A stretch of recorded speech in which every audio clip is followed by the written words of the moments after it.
Last we left off, guys dealt with 3 of the Snow Spears tribemen who had returned to camp covered in burns.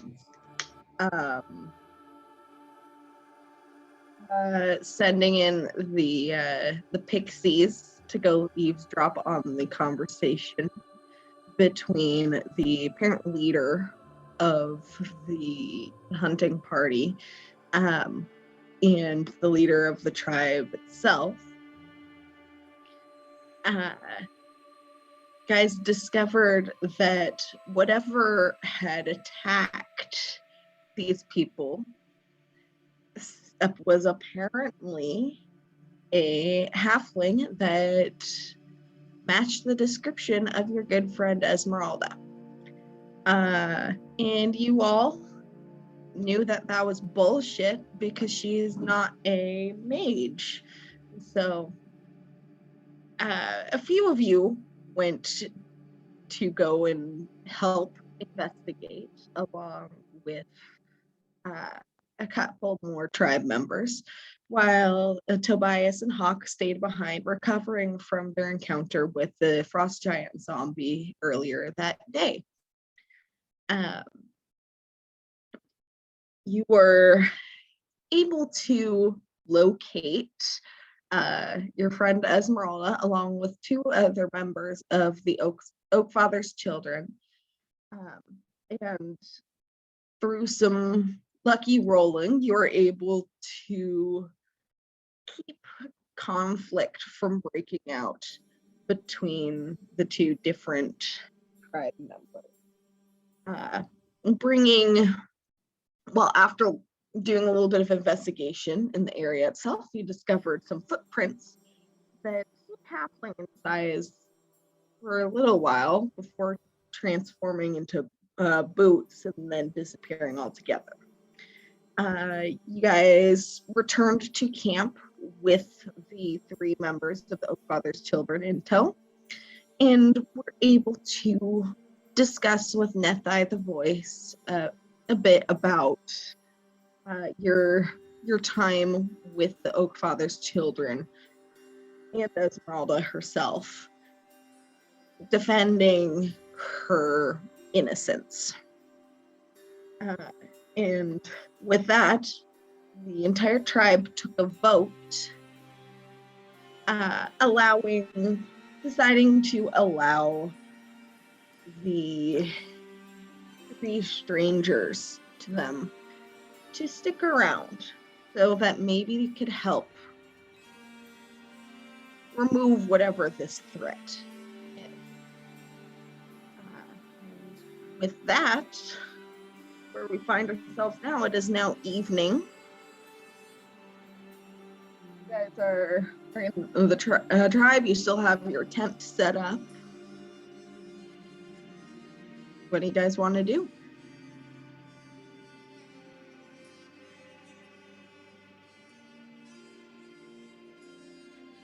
So, if it doesn't seem like there's anything more like political stuff that's gonna happen, if like it's more like everyone's kind of going to deal with it in the morning, or at least is that what it looks like? That's the sort of vibe you're getting. Okay. There are a few people out and about that are looking mistrustful of the 3 Oak Father's children, including Esmeralda, I believe it was Elma, and I'm pulling up her name. I cannot remember her name for the life of me. Aylin. But those, you'll notice that those are mostly the people that voted against allowing the 3 of them in. Yeah. Cool. In that case, Demir is going to probably like help people get dinner cooked up. And while she's while she's helping with dinner, she's I'm going to Edgar was like the cook, right? Yes. He was like the one in charge. So Demir's going to go over to him and um uh excuse me, do you have any honey perhaps?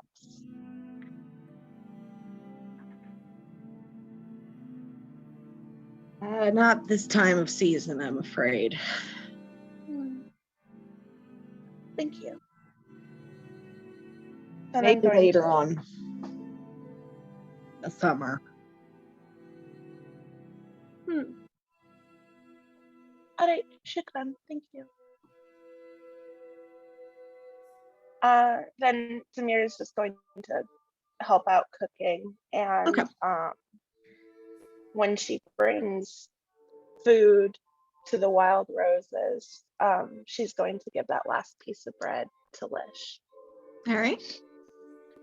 Sit next to him. Mostly you end up cooking the buffalo and elk that Lish, Tobias, and Hawk and brought in earlier today.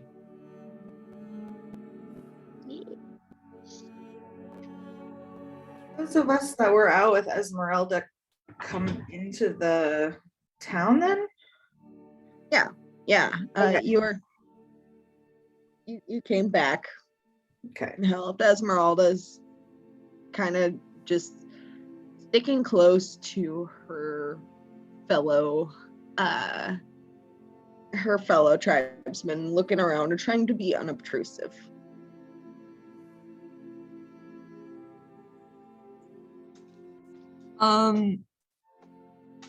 When they all head back to the camp, Levy will go check on Toby and Hawk, but it's kind of to see if they're awake so that she can tell them that Esmeralda is in the area. She was impersonated and now she's safely in the camp and she's got friends. Hawk is awake at this point because he doesn't really sleep. Tobias, you said you're taking a long rest, correct? If that's possible, then yeah. Although I thought last session it was discussed or talked about the amount of time that the investigation part is gone, it wouldn't have been enough for a long rest. Because the long rest is like 8 hours, right? The long rest is 8 hours. They were gone for about 3. You could just keep sleeping. Yeah. I mean, Levy will let him sleep if he's still out cold. You know what? I'll do that just to ensure I get rid of that last level of exhaustion. All right. I'm playing it smart, boys. I'm imagining Toby just waking I- up early in the morning. It's just him and Hawk. Well, But hey, my that saves us son some just watch. brought me one of my minis. What the Look, fuck? Mom, pray. Imagine Tobias fucking goes to bed, wakes up, Esmeralda suddenly here. He's like, what the fuck? And then Where am Levy tells I? him everything they learned, and he's like, what the fuck? Since Hawk is awake to receive this information at least, he's not gonna advise waking up Toby. He knows he's tired as shit. He's just like, huh, well, it's both reassuring and not. Reassuring to know that Esmeralda is indeed with us, but not so much that something's able to impersonate her. Well, the good thing is that we have her help and the entire tribe of snow spears with us as well. So Finding this thing must not be easy, though.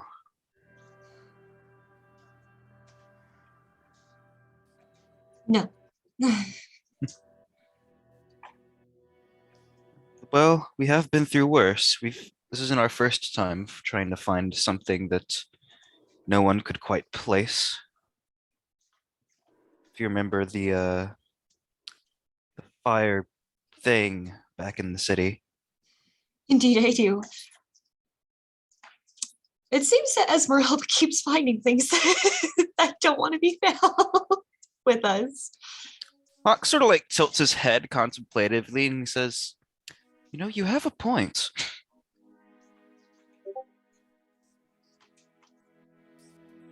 Well, Um, maybe I'll have to ask her for some help with tracking somebody else down then. But that's for later. mhm. That does remind me, I still need to ask the Snow Spirits if they've seen Rosa. It's possible.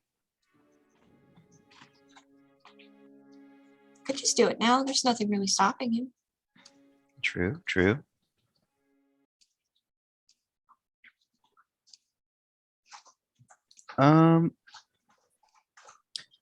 He doesn't really know how to end the conversation, but he will call over Biog and offer her a perch on Levy's shoulder.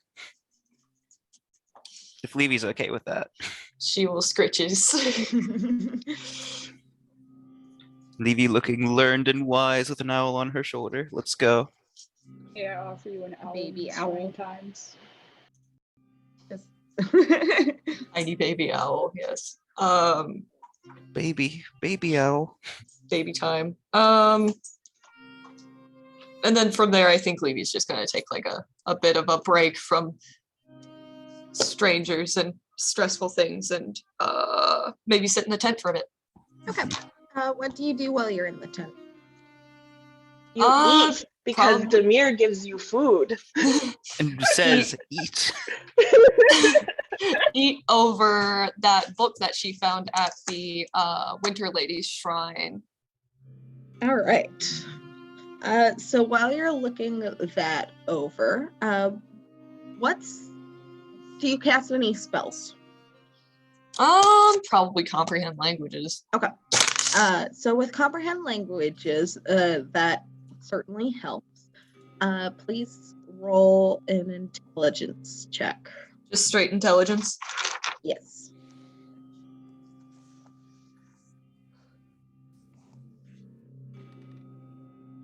Four. Or it's a little difficult to focus on at the moment. You're picking up words here and there, but you think that maybe you should have a night's rest to look at it with fresh eyes. Yeah, when she reaches that point, she's just gonna kind of huff, all frustrated, and just kind of put it down for the day, and go about, I don't know, probably go check on Esmeralda and such. Okay.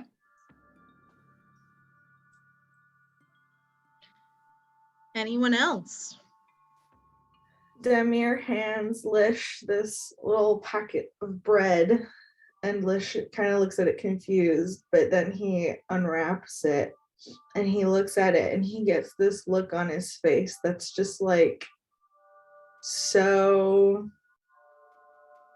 gooey and a little like, oh. And just kind of, if she sits by him, he'll kind of like nestle in next to her and try eating some of it. He's gonna do his best. There's not an ounce of discomfort on his face as he eats this bread. If anything, it's the best damn bread that's ever existed. I'm gonna say, do I need to make an insight check into that? Or No, do you need to make a deception? not at all. Yeah, Demir kind of like does her rounds, handing out food to folks who eat. So that Lish is the last one, and she's going to sit down next to him. Alright.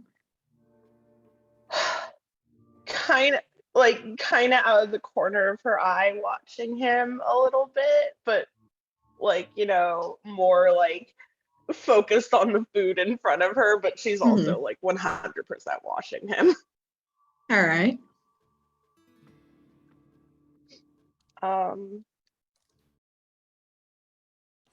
Yeah,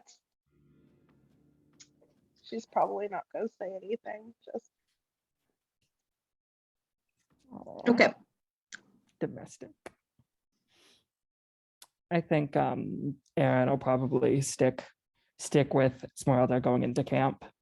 And when everyone's just sort of lurking there, trying to be unobtrusive, he'll turn to and be like, sorry if I've been rude. It was a bit hectic earlier, but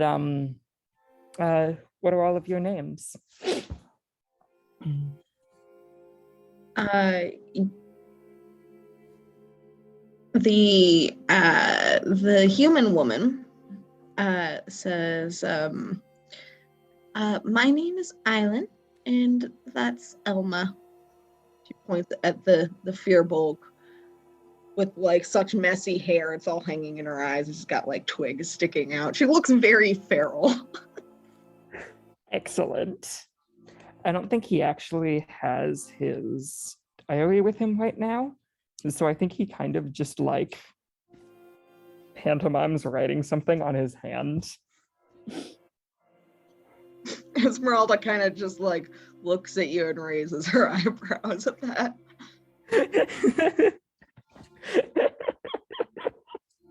It's fine. Don't worry about it. Nod and he'll. Yeah, I don't think he has the wherewithal to like continue much of a conversation, but he'll kind of just stand there, smiling lightly, head completely empty. Esmeralda kind of picks up on that and says, you're looking a bit tired. Maybe you should have a rest. Oh, oh that's a fair point. That's been a day.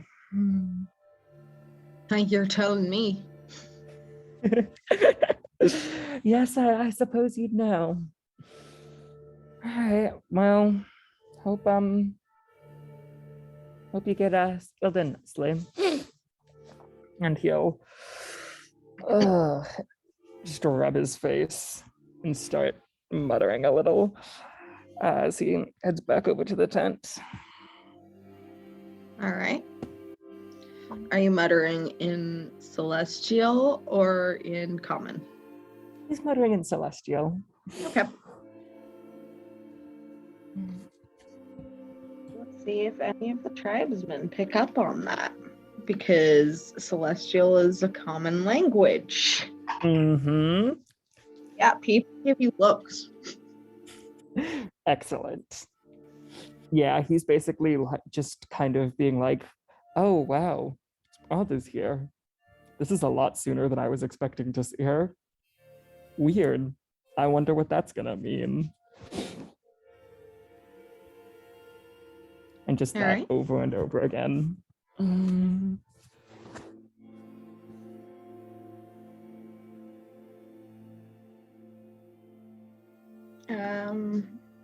Anyone else going once? Let's follow up on Huck's musing. He's actually gonna start with Nethi, sort of like gently rap on the frame of the tent and say, Nethi, are you in? You don't actually need to do that because Nethi is out and about in the camp. Perfect. Just kind of keeping an eye on things. My leg is being spiked. Hang on. Just So keeping an eye on impatient. things, observing.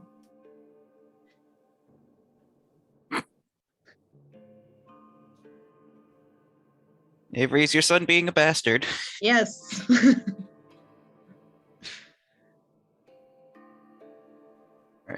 Nethi, if you have a moment, I had a question. What can I help you with? there's someone I've been searching for, and I had a feeling she might have ended up here at some point. Have you ever seen an elven woman? He starts describing Rosania's, like, you know, physical description. I don't even remember what it is off the top of my head. I believe that we said that she is a sun elf with strawberry blonde hair and a braid and green eyes. That's my recollection. There it is. All right, I'm gonna type that down so I don't forget.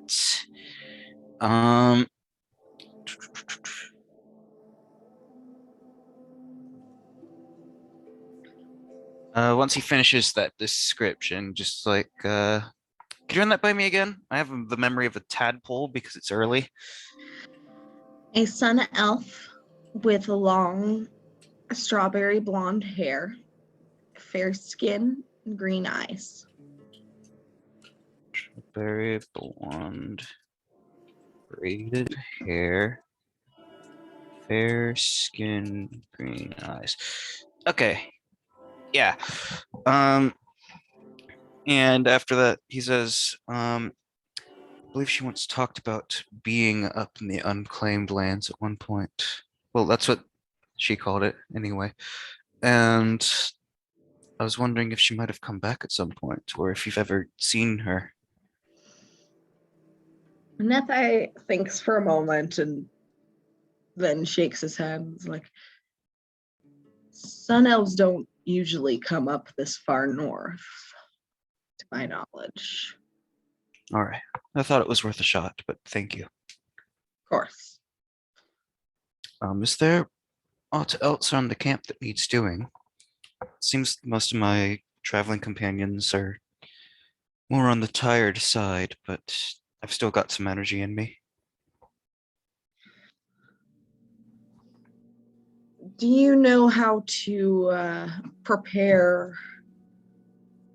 meats for trying for turning to rations? Dare say I might have done so a few times in the past, but I wouldn't mind a quick lesson if your rationers are willing to teach. Of course, and he directs you towards the correct people to help out with that, to cut the pieces of meat that were hunted by you guys earlier today and prepare them for travel.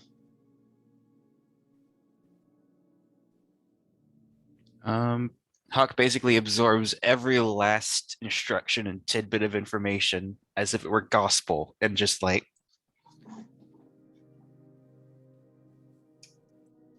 yeah, he's a good student. Oh. Time to lock baby in the bedroom. He's causing mischief.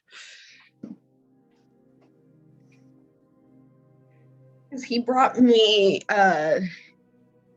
minis and a base, and now he jumped up on the shelf where I kept them so that he could bite the light. So Too much mischief for the morning, I guess. yeah. So, it's fine. Anyway.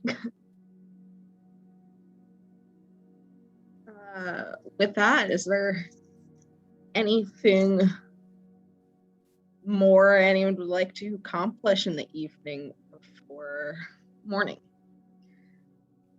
Yes, I think so. After I think I've had a short rest here, I would like to kind of nudge Demir and give her a little look and pull Bright Mellow down into my hand. And I'd like to use one of my wild shapes to activate him as my familiar. And kind of smirk a little at Demir and just be like, we could go and have Bright Mellow take a look and see what Aaron's mother is up to. I think that would be very interesting. And Zamir is going to kind of reach over and give Bright Mellow a little scratch under the chin. And actually, she's going to give him a little scratch, and then she's going to reach up and she's going to take Vettel, I think the flower one, Mm-hmm. and put Vettel in her hair next to the little blue dandelion. All right. Yeah, so I'm going to, let me see if I have any spells left. I'm gonna, since it seems like we'll probably be sleeping soon, I'm gonna use one of my 3rd level slots to cast Pass Without a Trace on him. All right. I'm gonna tell him to go invisible and go see if he can't poke his head inside of her tent or overhear anything. Okay. So just real quick, let's have you roll a stealth check for him. With the plus 10, of course, from Pass Without a Trace. Yes. Oh, I should roll his actual thing. Hold on. What does he get as a pixie? I haven't been able to add. It was like +6 or something like that. It was pretty high. Something like that. It's hard to see tiny things. It's better than mine is the main point. Why am I rolling my stats for the pixie? Okay, yeah. Let me roll again.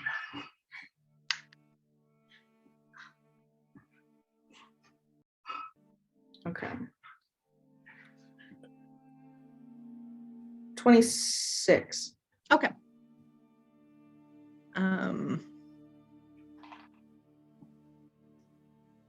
Yeah, okay.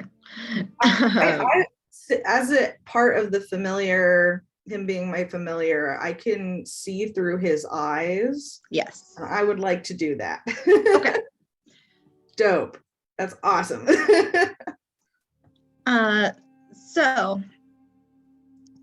he approaches the tent that was pointed out previously and manages to find a little gap between a couple of the furs, which he wiggles his way in. Arrives in the middle, in the inside of the tent. And inside of the tent, you can see a human woman with black sort of Inuit style tattoos on her chin. And she has tan skin and long black hair that seems freshly brushed and seems to shine in the light of the much smaller campfire in the very center of the tent. Her gray eyes seem piercing and clever even while she sits kind of bored in the tent. She's not really doing much.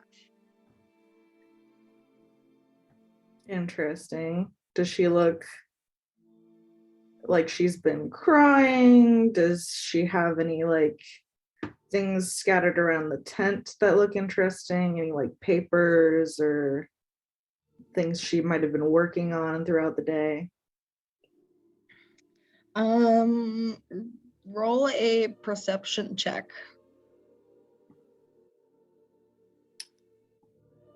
Would I roll for perception or would it be Bright Miller's perception?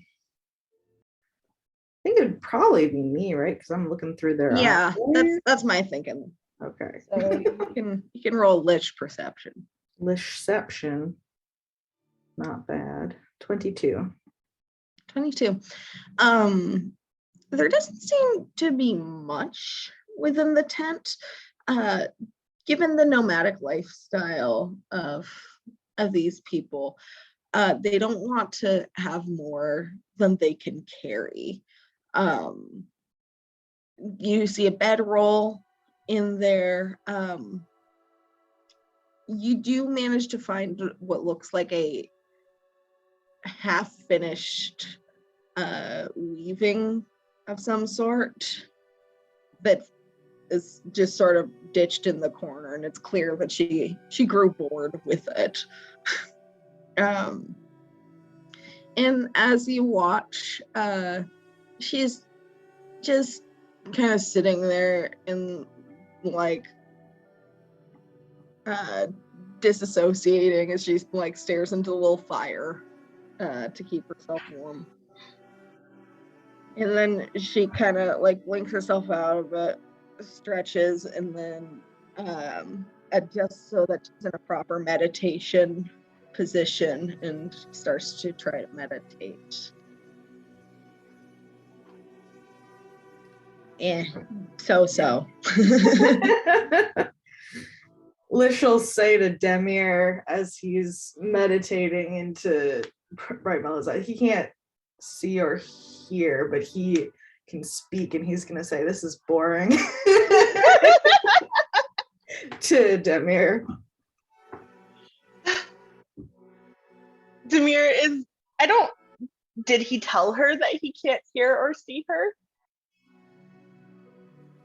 No. I don't think he did. Lish. What is she doing? And Demir switched into Marhavi. What is she doing? You guys are in the tent. That is correct? boring. Yeah. I mean, he doesn't respond. He's just continuing to I think Levy still comprehend languages up.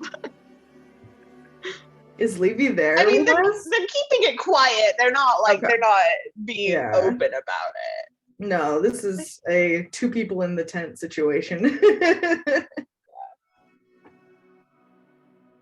Yeah, he doesn't What is she respond doing? to your question. He's just glowy eyes.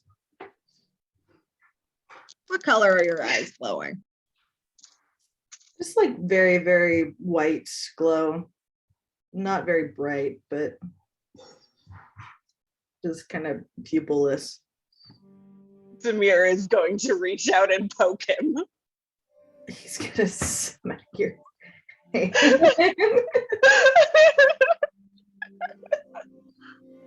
She's like, yeah, I'm blind. Hang on. He's just like, stop. Then answer my question. She's going to poke him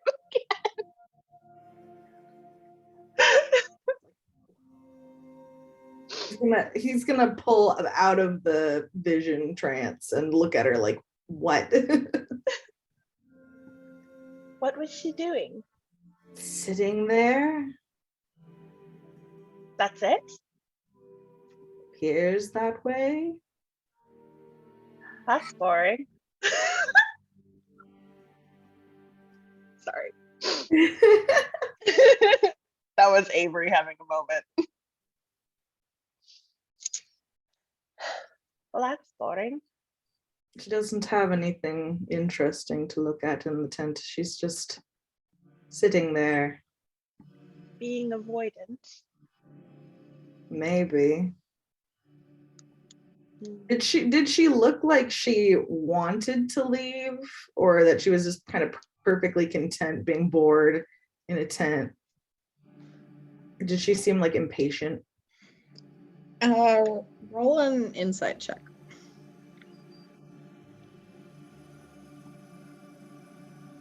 Ah, 19 on the die, 26.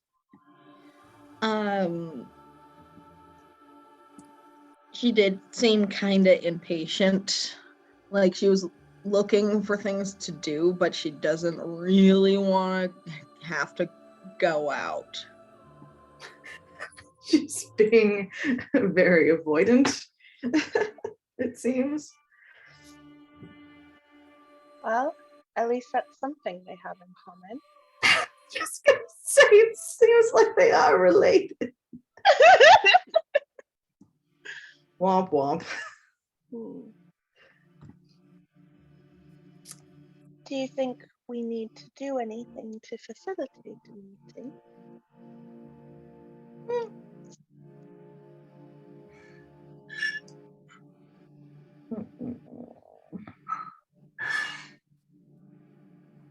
Though I imagine she is rather upset with him.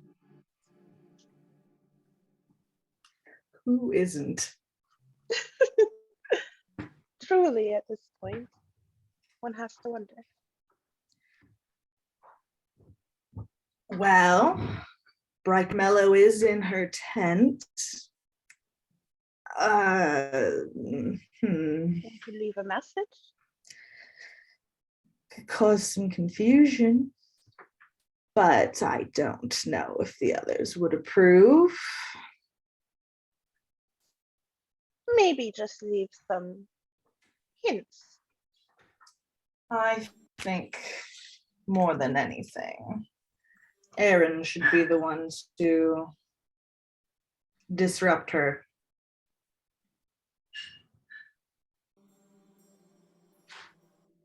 True. Where is that boy anyways? Outside still. Sticks head out of tent. Aaron's walking back over, I think, at this point. I'm gonna Imagining Lish just going, Aaron? And Aaron's just right there.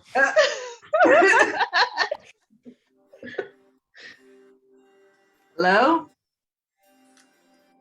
Hey, Lish. Pulls head back inside. Are you coming in?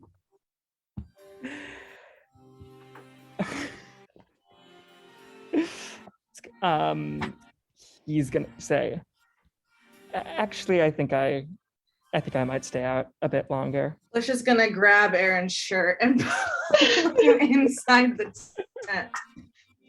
Do you allow this to Aaron? happen, Aaron? Yeah, Aaron's straight up gonna say, oh, I guess so. And let himself be pulled in. All right. Once Aaron is inside, Lish actually is immediately going to just kind of sit back down and return to his meditative state and ask for Bright Mellow to come out of the... All right. Easy enough. Bright Mellow slips back out of the tent and starts making his way back to you. When Lish starts meditating, Aaron immediately turns over to Demir and says, who is he talking to? What do you think?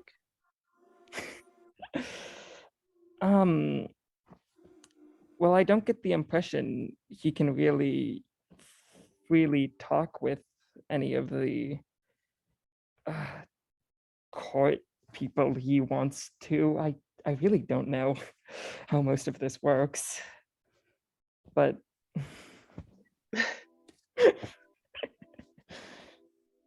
The pixies. And she's going to kind of like wiggle her hand, her finger in her hair next to Metal. Just kind of disrupt the little flower boy so that he like pokes his head up and then gives a little scratch and lets him settle back in. Vettle's head pops up, looks at Aaron, pops back down.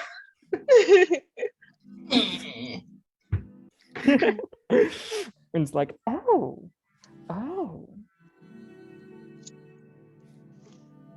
Cool. They're just so small. They are. So angry. Love that. How is your hair? I imagine you're waking up with tangles.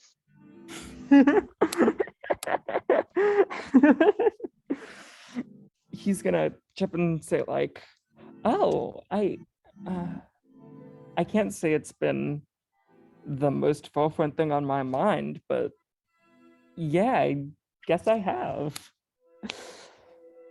They are very upset with you. I get the impression everyone is. Hmm. You might not be wrong about that, Hmm. but they are easier to mollify. Well, I'm sure there's somewhere around here I could find some milk. Fresh cream, honey. All right. Fiddle's little beady eyes poking up at the mention of cream.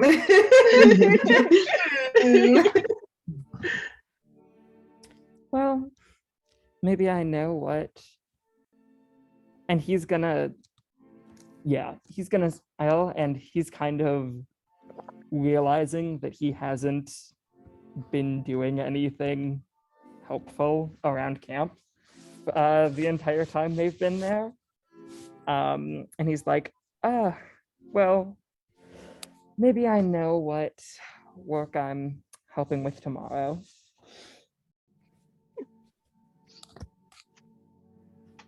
You may have to fight Levy for the position.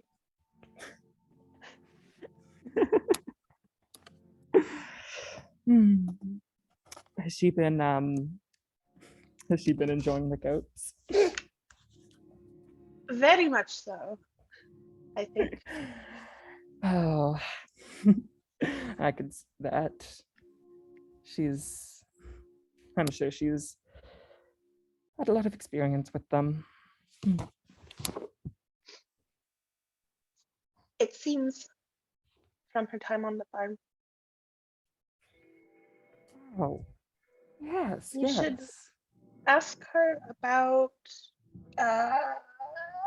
was it, I feel like it was Betsy, but I do not remember the old goat that Levy was talking about. I don't fucking remember. Sure, Betsy. It's named Betsy now. Canon. Cannon. Nice. Betsy the goat. Hang You on. should ask I'm gonna make a her. note this time. You should ask her about Betsy. Aaron straight up flushes at that. Boy, you are hopeless.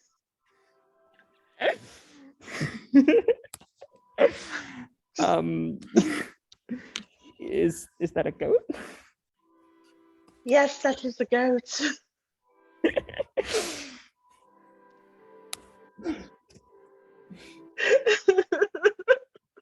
Aaron's She's brain really, went like, she's giving him the boy you are hopeless look. Like, Excellent. His brain has just gone from 0 to talking to Levy, talking to Levy, talking to Levy.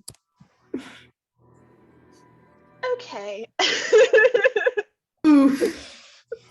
This man is so hopelessly besotted with her. It's ridiculous. I may have to retract my encouragement. Demir is just going to kind of like rub her temples for a minute, just kind of like, I am not, this is a headache. I do not want to deal with it. And then she is going to reach over and pat Aaron on the shoulder. Like, The most awkward shoulder pat. yeah, just, you poor man.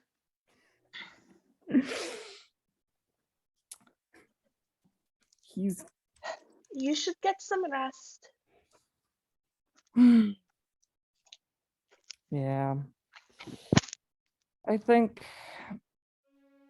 I have a bit of and then his eyes are gonna, light up a bit, and he's gonna say, I think I have a bit more talking to do tonight. What think does that around- mean? I think around this point, Lisha's gonna shake off the familiar spell and kind of hold his hand out as Bright Mellow goes back into his hair. Invisible into his hair. Good. Takes a moment to give Aaron a dirty look before going into the Yeah. hammer. The dirty look that Aaron can feel but not see. Mhm. Shiver Nice. down your spine. Ugh. And he just kind of like looks at you too. What is that supposed to mean? Well, not not looking for any I told you so's, but I'm beginning to get the impression that someone, and his eyes go up another level, and he like reaches up and like hits his head twice, not hard, just like, hey, exactly.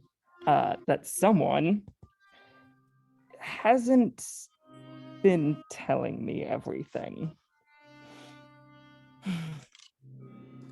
What do you Really? suppose he's been leaving out? I it's it's kind of hard for me to really wrap my head around it, because someone keeps on sticking his fingers in his ears and singing every time I try to think about it.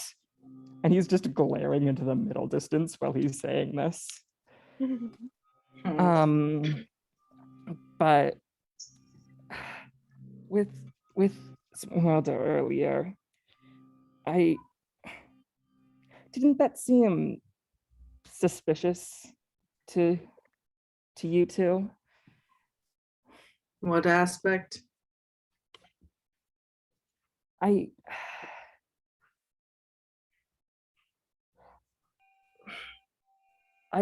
don't like knowing that there's something out there that wants my tribe, or at least some of it, fighting with the Oak Father's children. Is interesting, isn't it? To have a villain so dedicated. Lish, do you know of anything like that would have been Change? alive for a very long time, maybe, and be able to change itself and wish to cause conflict? I mean, any number of supernatural creatures might be able to do that. Myself.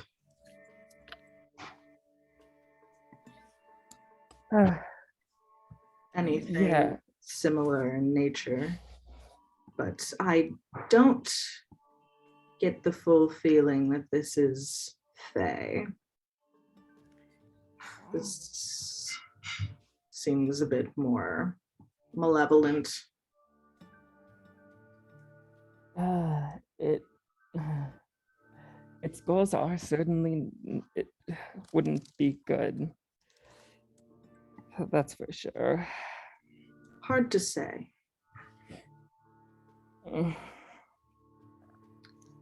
What has your voice been telling you?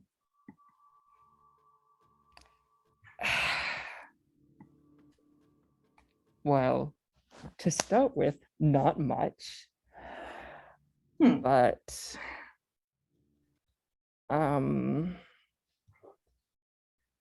when Arles was, and then he like kind of like jumps a little and says, alive, question mark. Yeah, he's not sure. That terminology pissed off the voice in his head. When Arnold was alive,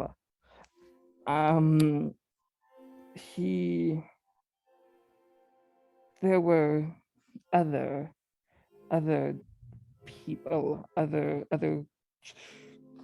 another creature of the forest that he worked with, that he solicited aid from. And I'm sure if there was one, there might have been others. And he's just kind of glowering and glaring off.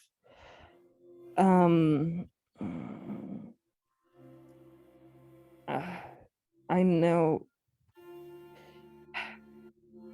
So you remember that dream I had, the dream in which I was Arnold. Yes. He spoke to another. I spoke to another creature, and there was some deal, some assistance I had been offered by it, and I no longer. Well, I guess I was now of the opinion I'd gotten the short end of the stick in that trade. I no longer believed in it. You hadn't told us about the second person. No, I hadn't.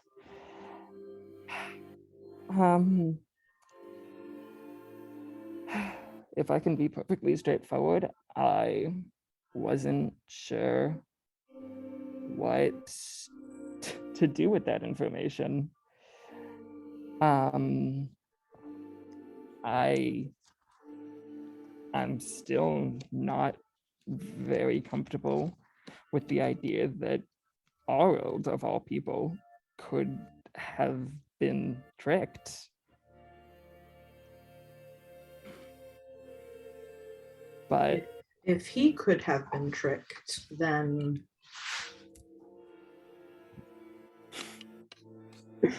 and he's gonna like double back, holding his head.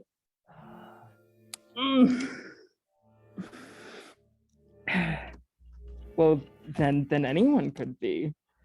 I mean, if Arnold Really? could be.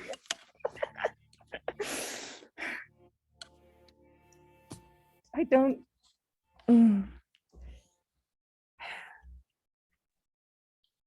I mean, it's kind of. I guess I haven't been thinking of him like a person. No.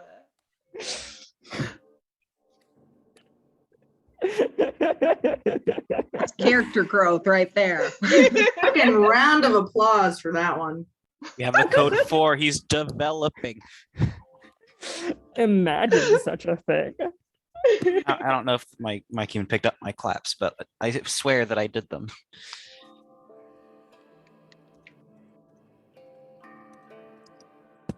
Well, that is a breakthrough. Yeah, so that's kind of what I've been thinking about. And then he's gonna shrug a little and say, we're all hoping to solve this mystery. That's a little bit that I think might help with it. Is the voice in your head interested in solving this mystery? Does it have any opinions on Esmeralda? Very curious to know what it was saying to you when we stumbled across them in the woods.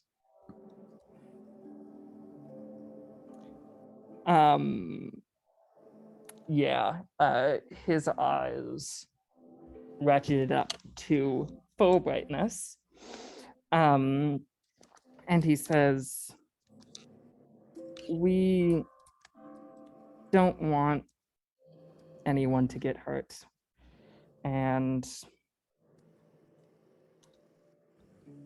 we're happy with anything that stops that.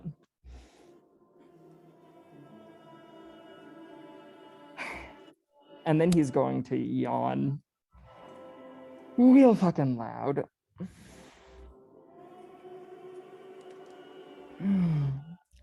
Okay, well, I think that's enough talking for tonight.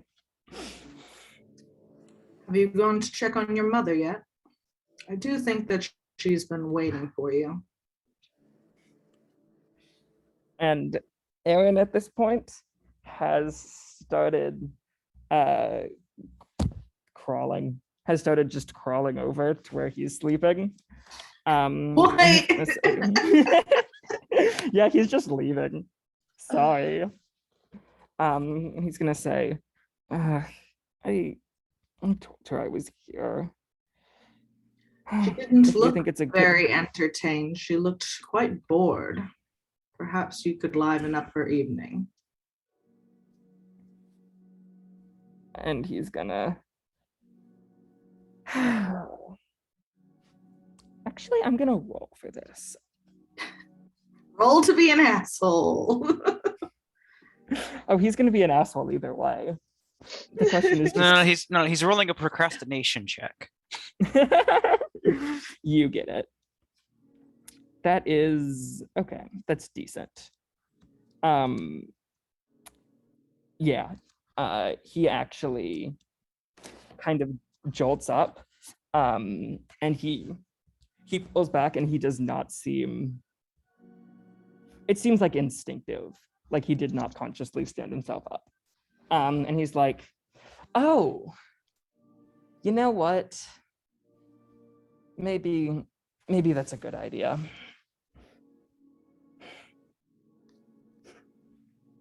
I want to make an insight check. Yeah. Whatever the hell that just was. Yeah, I have some questions about that reaction. That's 15 for me. Yeah. 10.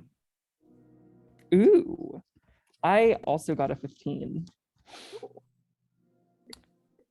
How does If it means it beats. It's a All beat. right.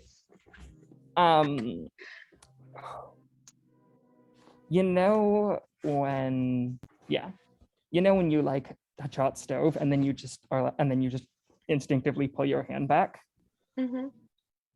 Basically, what Aaron just went through is, this is like not an environment I'm happy. Oh, I can get out of this environment now.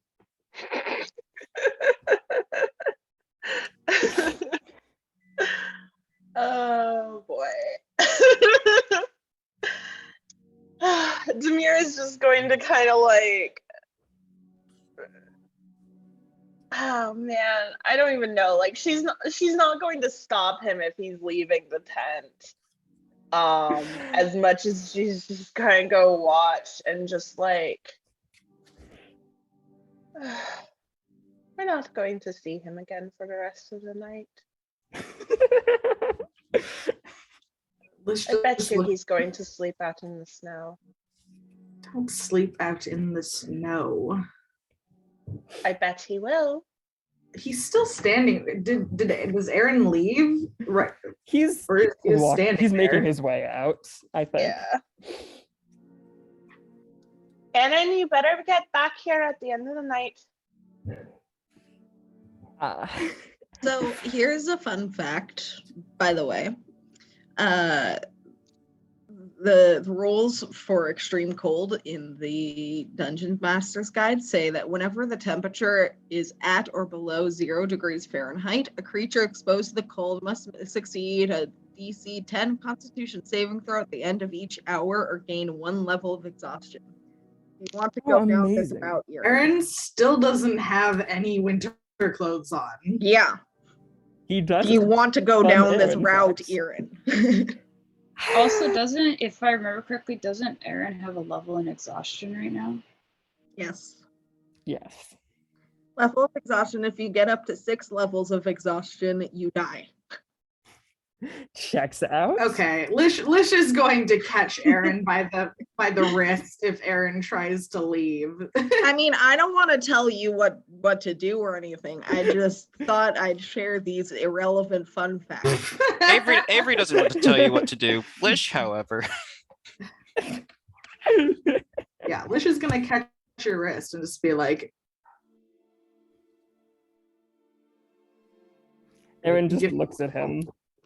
Aaron has absolutely no idea what problem Lish would be having with this. freezing.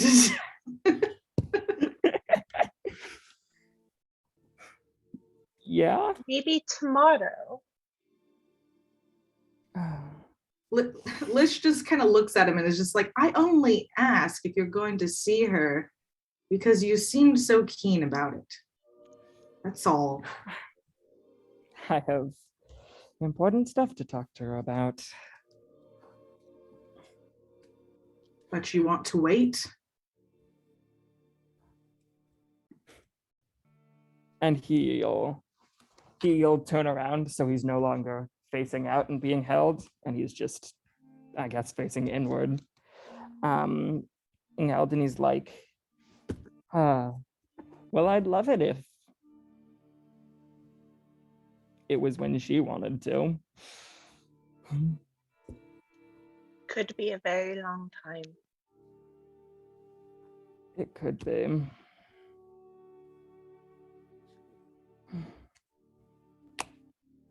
I suppose the morning is no less of a long time. Well, she may be just as bored in the morning. Perhaps. Though that is when actual work starts. She hasn't left the tent since we got here, as far as I can tell. Aaron has not realized this because Aaron has, I mean, he's been out some. He's been stalking her a bit, but has by and large not left the tent since we've got here. And he's like, oh.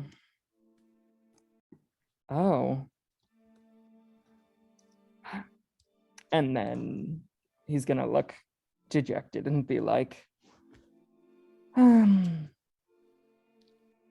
don't know what more I was expecting. I think you need to make a little push. All right. Set her tent on fire to encourage her to come out. Look, I have a watermelon right here, and you want me to burn the tent down, so she has no choice but to like. That's out of character.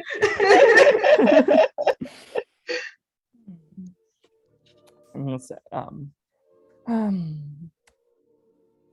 haven't really been participating in my life much. Well, tomorrow's a new day.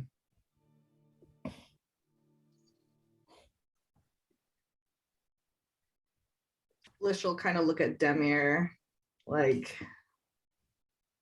we should leave the tent maybe for a bit and let Aaron sleep kind of look. But Lish will kind of pull Aaron's hand to get him to like settle down. Yeah. Demir is Yeah, I'll going come to in like, then. yeah, if Aaron is like kind of resistant, she is going to point over to his bedroll and be like, Yeah. He'll go over there. Start settling in. and Demir is going to look over at Lish just for a moment or two, and then while she's standing by door, she's going to kind of leave the tent for a little bit.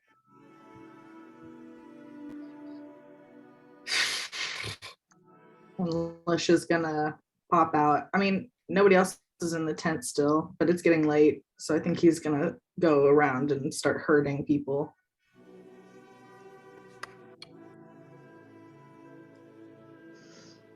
All right. Demir will help with the herding. But I think she is going to stay out for a little bit later, even when everyone is packed back into the tent. She's going to like kind of sit down by the bonfire. And is it still snowing? It is. She's going to watch the snow. Okay. And you Well, can see little hints of aurora borealis in the distance. She's just gonna watch it. while Lish and Demir are out, Aaron is going to take out his most recent painting and set it up right against his stuff, and kind of he's sleeping. He's not making any attempt not to sleep, but the direction he's looking in while falling asleep is at it. Okay. This is actually perfect. Hawk's going to try to sleep, and then after a while, well, no, he's going to try to sleep, but he's visibly still like fidgeting a little. Mhm. And eventually, he realizes Demir isn't in the tent, and he peeks out. And I would assume that it's still clear enough that he can see her all the way out there. Yes. All right, he's going to clamber out quietly and start to approach. And once he gets close enough, is this a bad time? What I said before still remains. So you wouldn't be willing to hear an apology? She turns to him. It's just like, what do you have to apologize for? You spoke the truth. You spoke your truth. There is nothing more we need to say to each other. I'm not convinced that what I said was true, though. Not anymore. Did I deny it? Did I say you were wrong? I don't think you did, but I'm beginning to think that you don't believe that any more than I do. Fuck off, Hawk.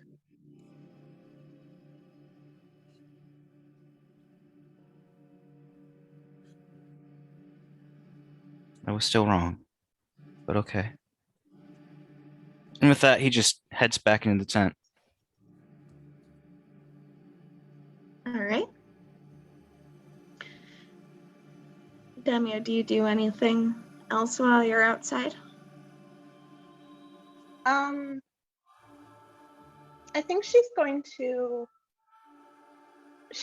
stay up probably through at least someone's watch and just kind of watching the aurora borealis, unless anyone comes out. I think she's just going to stay out there as long as she can stand, and then she'll make her way back into the tent, hopefully when everyone's asleep. All right. Yeah, it's pretty peaceful. There's a smaller tent that was set up for the 3 women from the Oak Father's children, not too far from your guys's. And there are a few of the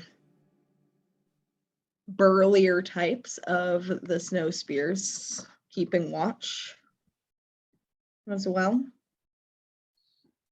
But everything seems calm and peaceful. I think after going to herd everybody, Lish probably went out into the woods for a bit and would maybe get back in time to escort Demir back to the tent. Um, When Lish comes over to her to kind of round her up a little and hurt her, she just kind of like puts her hand on his shoulder to stop him for a moment and points out at the aurora.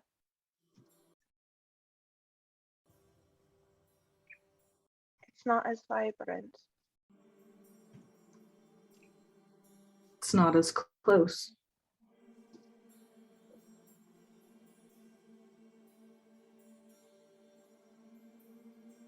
She's going to look over at him with the snow in his hair.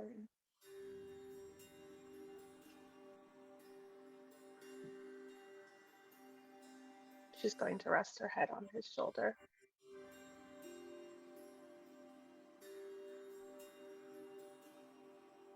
Wish will stay out there with her, watch the borealis for a little bit before kind of rubbing her shoulder.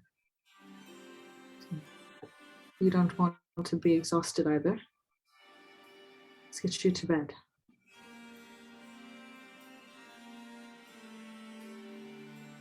Okay.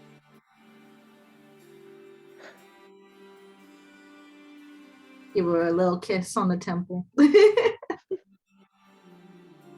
For once, she's not going to pull back.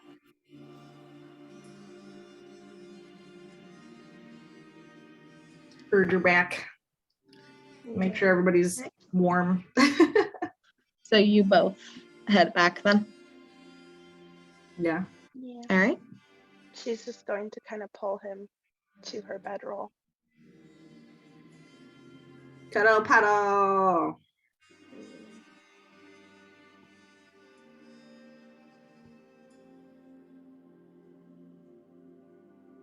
All right.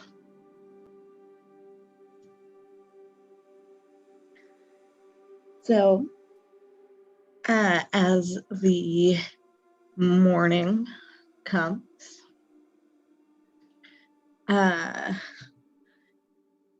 it's peaceful. There doesn't seem to have been any real trouble. Tobias is the first one to wake up since he went to sleep so early. Tobias, what do you do in this early morning?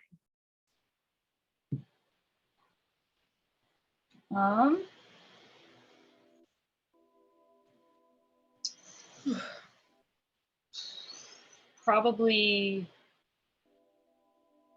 Well, first thing he does is probably just kind of gives a once-over check of his companions to make sure they're all in the tent and whatnot. And then after that, he will step outside. Is there anyone that he has spoken to before outside currently? Why not forget his name? The one dude with the prosthetic who's pretty chill and had the goats. Yes, actually, Vitatis is out and about this morning. I would like to note real quick, because Tobias was checking on everyone, making sure everyone was in the tent. Hawk slept up more curled up than usual tonight. Great, Demir, you made him cry. Tobias, Did I make him cry, or did he make himself cry? Can't he cry? But Cry without it's hard to cry without eyes, robot boy. Emmett, you're right. Oh, got him. Went for his life. So Vitalis is the only one that's out right now that Tobias recognizes. I mean, there are a couple of the aforementioned burly types that are out keeping watch. Yeah. But Tobias doesn't know their names, does he? Yes. Fucking, then that's social anxiety. It's going straight to Vitalis. He will approach Vitalis calmly, and as he approaches, he will give a small wave and, keeping his voice low, not wanting to wake up other people and things, say, "Good morning, Vitalis." Hi. I am doing well. How about you? Certainly a lot better now that I've gotten plenty of rest. While I was out of character to ask real quick, so the burly guys that are keeping watch and things like that, compared to the other morning when people woke up and things like that, is that like a normal occurrence to see? Like, is there more guards out than usual, or is it just like normal? It seems pretty normal. Okay. Cool. I just wanted to make sure. Yeah. So back to what Tess was saying. Doing much better now that I've had actual rest. I don't suppose that you would know anything that's happened, or okay, wait. So Tobias was awake. Yeah, Tobias was awake when the other party came back. So he knows about the ferns and things like that. So last he knows is that people went to investigate. Cool. I don't suppose you know the results of the ensuing investigation that happened yesterday. Yes, your companions returned with three strangers, three women. There was a Fairbog, a human, and a halfling.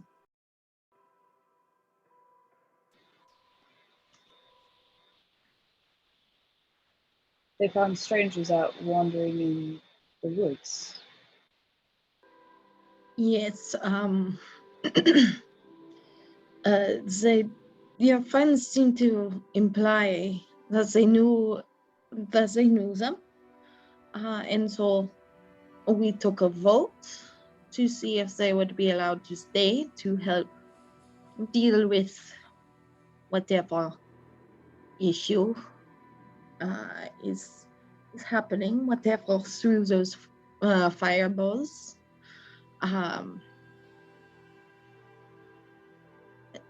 For the safety of the forest, and the majority allowed them to stay.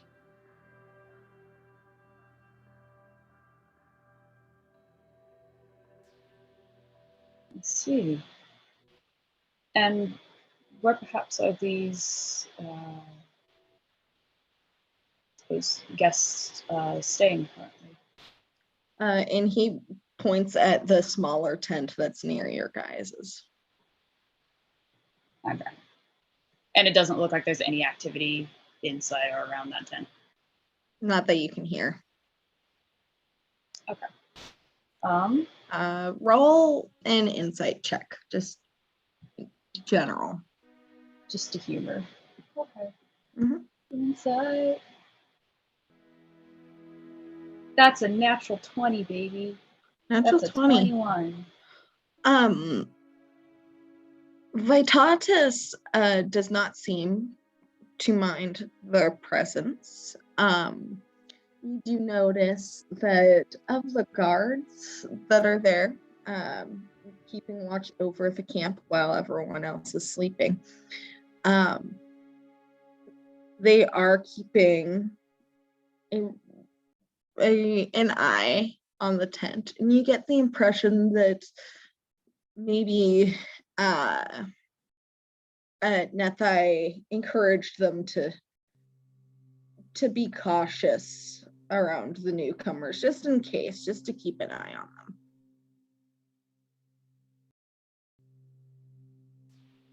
Okay.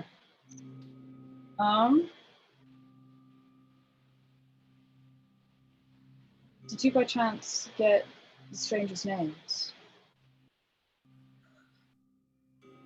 Well, to my knowledge, there was Island Silverfern, she introduced herself. Elma Skybranch. And what was the sad one? Esmeralda Goldsong. Tobias perks up at that last name. Aha. Yes, I know exactly who they are as well. Esmeralda's a good friend of ours. So I heard. Your companions, Levy and Damian, they gave quite a compelling testimony as to why they should be allowed to stay. Those two certainly have their way with words. Much better conversationalists than myself. Speaking is not for everyone, I suppose.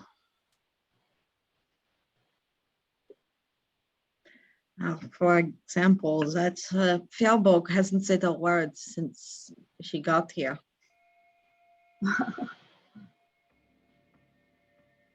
There's no problem.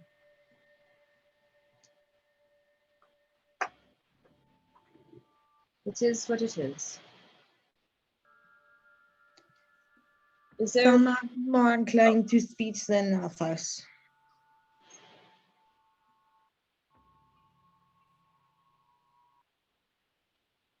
That is very much true indeed.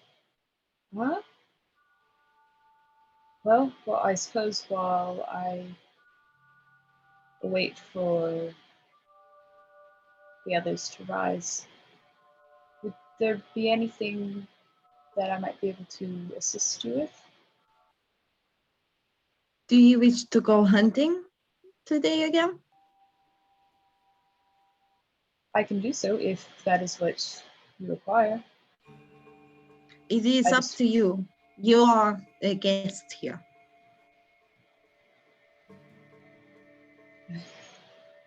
He kind of like looks down a little sheepishly and stuff as he like scratches his cheek. That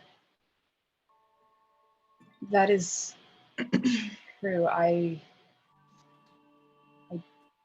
don't know how else to describe it other than I just wish to be useful during my time here.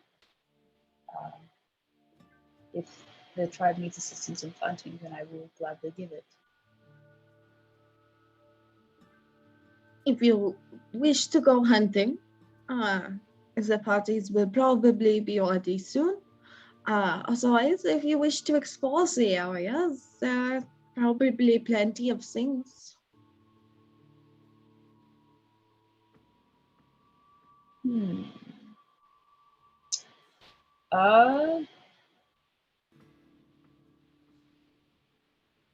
So out of character, Vitatus is the only person out. There's the guards, and then it's just Vitatus in the center of camp. Like it looks like no one else is awake or. So far, yes. Okay. Cool.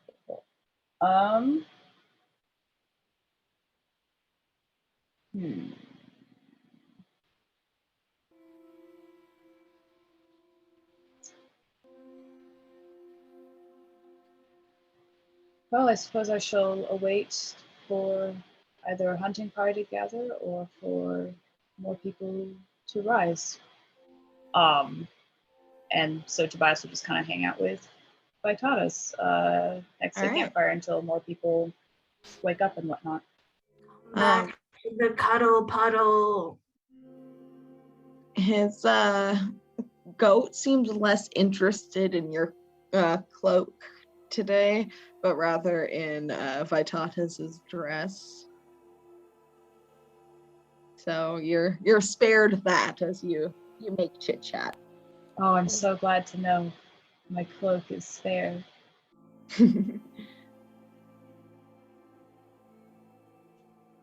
Also, Avery, please tell Bo I love him. Of course, he was yelling.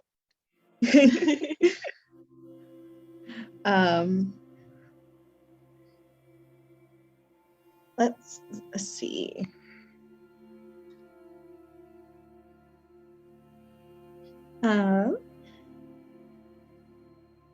He licked his nose when I told him, so I think that's a good sign. Oh, good.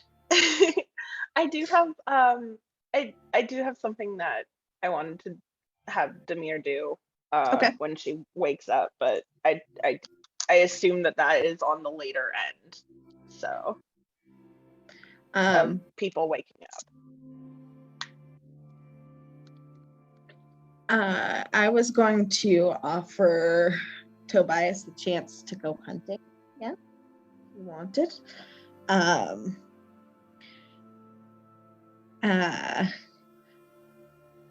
couple of the people come out, and you haven't spoken to them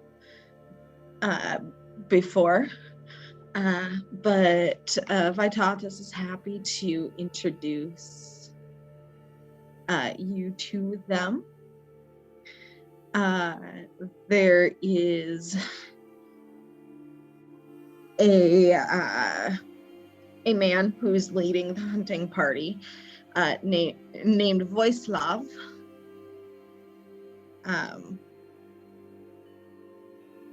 And he is a kind of tougher looking human man. There is another man named Moimir. And finally, there is Moimir's twin sister, Miroslava.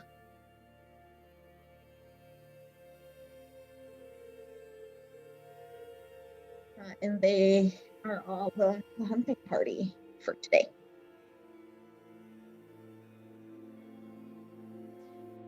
Would you be willing to type their names in the chat so I can Yes. write it down properly? Thank you. When Vitatus introduces Tobias to them, Tobias will, give him a bow, greeting, and say, "Good morning to all of you. If you're willing, I would, or if you would allow me, I'd be willing to join you on a hunt this morning." Miroslava waves and signs something in a very similar way that reminds you of B.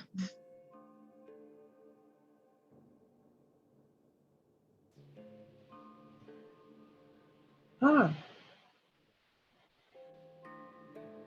Sign language. I had a companion that spoke using sign language, although unfortunately I was unable to properly learn it myself. But I shall do my best when communicating. Miroslava kind of just gives you a small smile, pats your shoulder, and Moimir kind of steps up on his sister's behalf and says, she is very good at reading lips, so she can still understand you. Oh, I don't doubt that. I know. If you need me to translate, I can do so. That might be necessary just to avoid any misunderstandings on my part.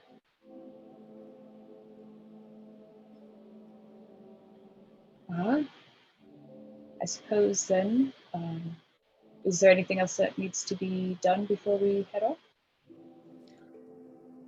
No, I do not think so, but we are ready to depart when you are.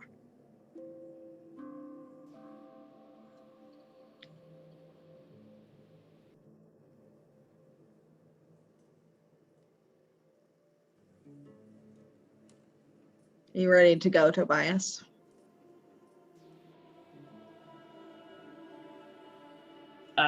Then I suppose we are ready to be off. Please roll a d20 for me.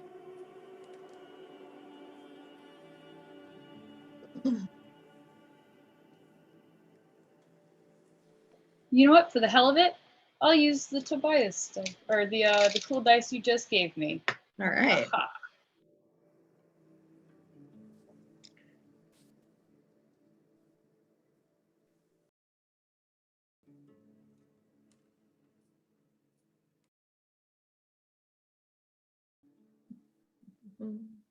I feel bad for you not getting to do much last session, so I'm making sure you have special Tobias time today. I love it, but also I rolled a fucking 1. 1. Okay. At least it's for random encounters and not for fucking Yeah. ability checks. So as you're walking along, I just want you to make a dexterity saving throw.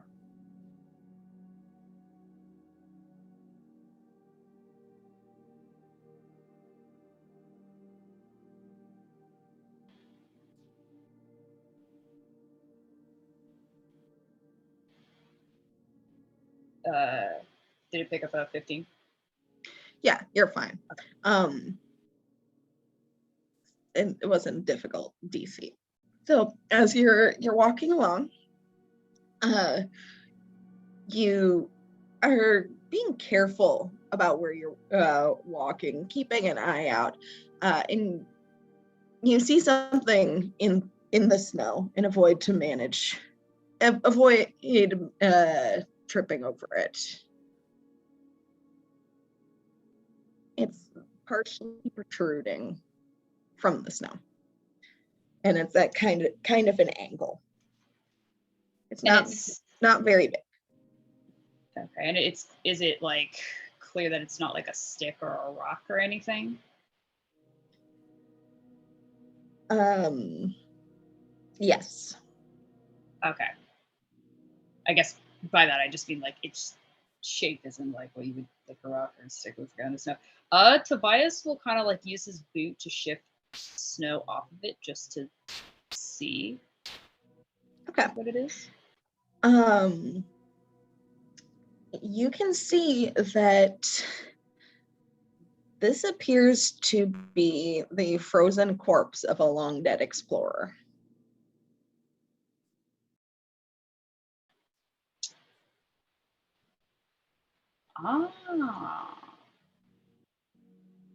Tobias, well, he's when he moves the snow away and he sees it and stuff, he's like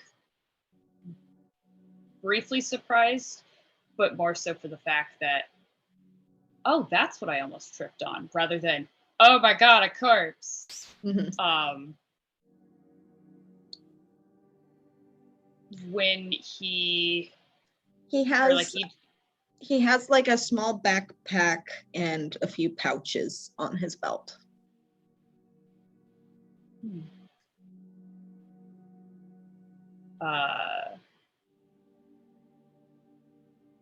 He'll kind of just like let one of the hunting members know. Pause a moment, if you would. I just want to check this. Mm-hmm. Yeah, they stop. They're pretty chill with it. He will.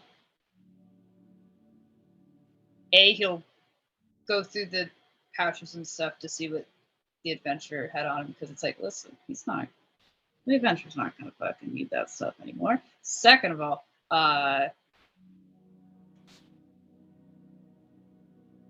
imagine it would probably be maybe an investigation check, wanting to check to see, did the adventurer die of natural causes, or were they attacked by anything? Yeah, roll an investigation check. Okay.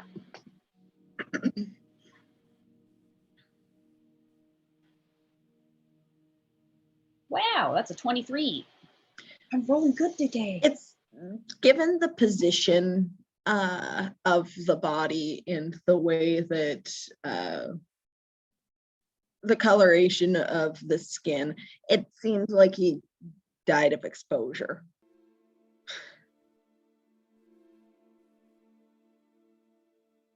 He didn't have any druid friends to drag him back into the tent to go to sleep. Slept outside and he died. Unfortunate. Is he able to tell if it's like semi, like what's the state of decomposition for the body? Is it like he's been there for a bit, or been there for a bit? Okay. Hard to tell from the ice, but since you rolled so high, I'll let that that role carry over. He's been there for a while. He's probably able to tell based on how frozen the body is. And how Yeah, well, the like, body's colors frozen. changed. He was covered by snow. So Yeah. Tobias just kind of like, I guess, the only way I can describe it is like, unfortunate what happened to this fellow. What does he find in the pouches in the back there? all right. So you find 3 platinum, a pair of tarot cards, the 5 of cups and 10 of swords, several clockwork gears, a partially assembled clockwork device, and a map to an old mage's tower beneath the snow that belonged to someone called Barahax. Hey, did I just fucking stumble on a side quest, guys? Oh my god. Well, Well. Okay, so we got clockwork gears, clockwork parts, and then the map. Yes, and then 3 platinum. 3 platinum. And the pair of tarot cards. Cool. Tobias will. The mage who owned the tower is the Varahax, which is spelled Varahx.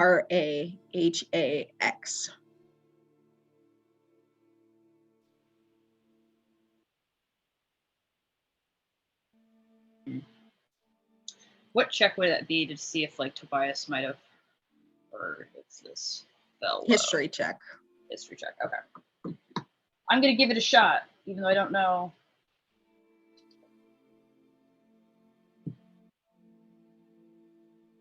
That's a 20. It was an 18 plus 2, but rolled way All better right. than I thought. You've heard stories of mages who enjoy collecting magical items and will take them to northern areas, or at the very least areas areas that aren't under the jurisdiction of any particular government, to do experiments that may be frowned upon in civilized society.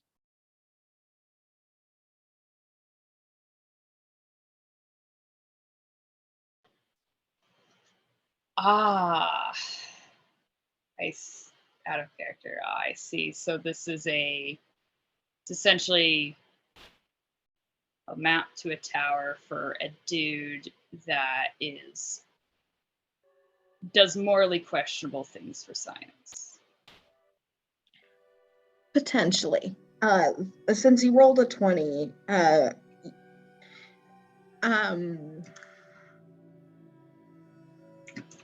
you've heard the name before.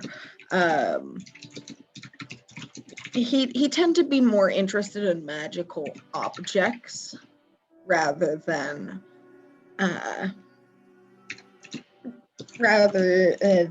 anything like necromancy or anything. This story though of Varahax that kind of scratches at the back of your mind, that's from like centuries ago.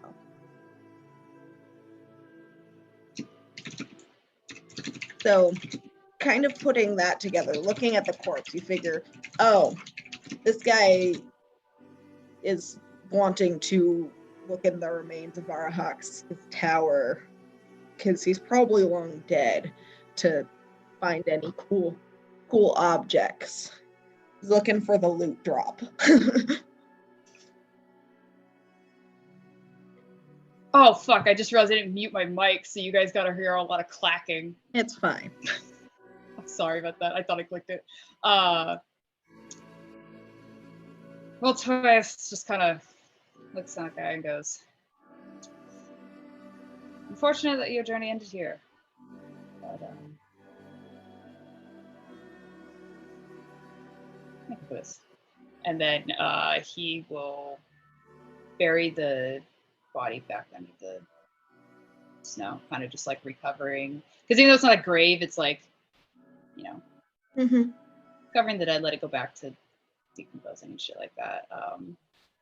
He will put all the things that he gathered away and then turn to the hunting party and say, apologies for the holdup. We may proceed now. All right. And with that, we will say the rest of your hunting goes without incident. You're able to bag another stag, bring it back to the camp. Now we will direct our attention to the rest of the wild roses. I believe Demir said she had something she wanted to do when she woke up. Yeah. Did Lish stay with Demir for the night, or did he rotate around?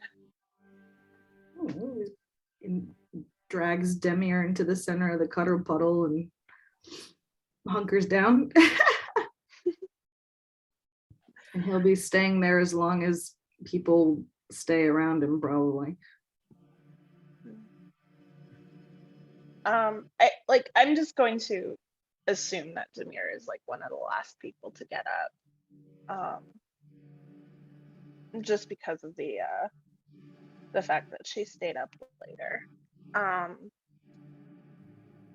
And if he's still there, Demir is going to like kind of pull Lish by the front of his like robe a little bit closer. And like in Sylvan, can we go see the aurora closer tonight?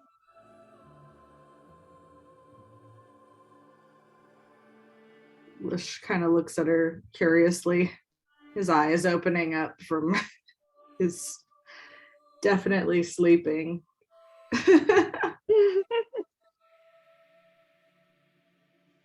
And how would you like to do that? I don't know. How far away?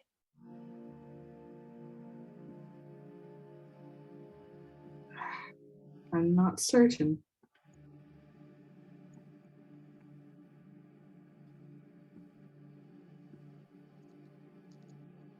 Been a while since we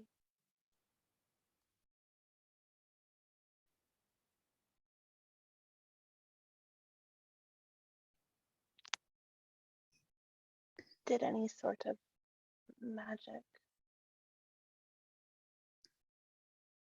How? Always go and take a look. But honestly, I don't know if we need magic or aurora borealis. I'd rather just stay here with you.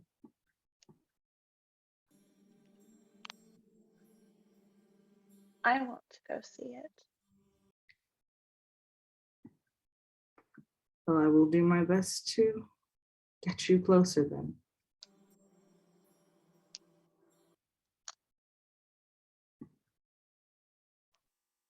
Just a little bit.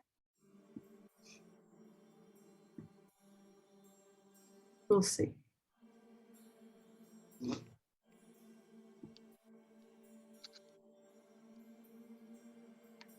And she just kind of tucks her face against him for a little bit. Like just a moment or two, like kind of gathering herself before she's going to get up and get about getting dressed and all that stuff, getting ready for the day. Does Levy stay in the tent? Where are they going again? Lish is looking for a reason to not have to go outside. I mean, yeah, Levy's still like kind of sleepy tired. Fucking hunkered down and shit. It's cold and she's warm and sleepy. Lish will kind of watch Demir get ready for the day, but he'll tuck himself down under the covers again and kind of cuddle up towards Levy for warmth. She will roll over and probably like bury her face in like his neck or whatever and just kind of doze back off. Just keep him. Demir looks down at this very comfortable pile, looks towards the door where it's windy and cold, and then she's going to return to the cuddle puddle. Hooray! Very convincing. For at least a little longer. Lish is just like under his breath, like until the wind dies down a little bit.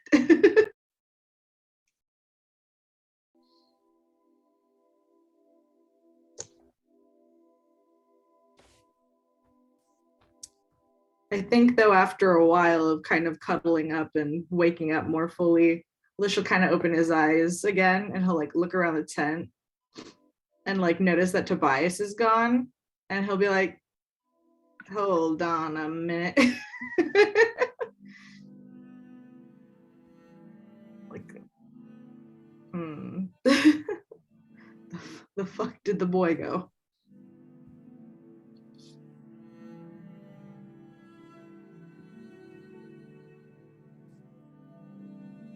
And maybe after a while he'll kind of nudge Levy and nudge Demi a little bit. Just be like, Tobias isn't here. Did you hear him wake up? Levy's gonna kind of like rub at her eyes all sleepy like and be like, well, he did go to sleep much earlier than the rest of us. Fair point. Go hunting.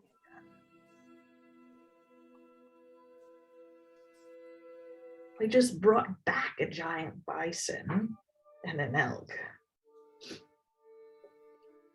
How far does that go?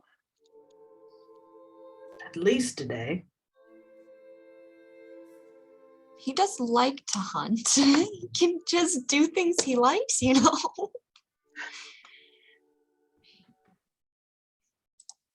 But it's cold. He turns into an owl bear. Love to see him hunt as an owl bear.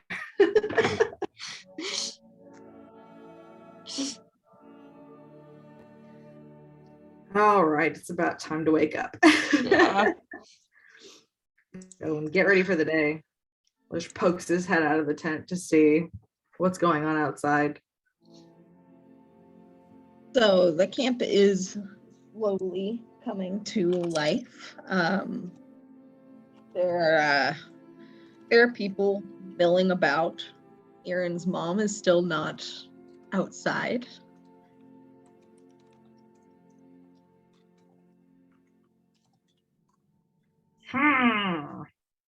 And I guess we just get ready for the day and pop out. At least Lish will work towards that goal. All right. Maybe we'll get up and get ready and figure she's gotta do something for the day. And she ain't no dead weight. She's gonna help out around the camp. Levy. All right. Before Levy is like fully dressed, Amira is going to like motion her over, and she is going to brush Levy's hair and braid it up so that it's out of her face, and out of her way and kind of like do a little braid bun for her. Levy will thank her very sweetly with a little peck on the cheek and then go off about her day. Right.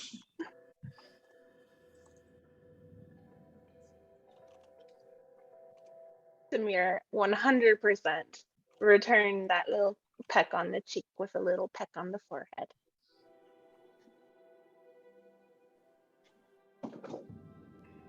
My son is Destroying everything. Lisha's gonna see if Aaron wakes up and what if his he wakes up. if he Wrong wakes up by the time if. that we wake up and what his attitude seems to be for the day. Yeah, I think he wakes up later than other people have been. And he kind of has one of those mornings where he's like sitting there and then he kind of just realizes he's awake and he's like, oh, okay then. Yeah, and then he's just gonna start grabbing some stuff, notably his painting. And he's gonna Did he not just really. leave that painting up all night? Yeah, that was up all night. What is it? It's not exceptionally good of a painting. Good is subjective. True. But it has a bunch of different symbols on it, and you can recognize a few of them as tattoos that he has. Oh, I see. Interesting. Maybe it's banishment time. Yeah. And I don't really think he's gonna like age with anyone. He's doing a pretty straightforward getting all my stuff and heading out for the day. Lish is watching him. If he notices Lish looking at him, he'll like nod, wave, but he's not engaging.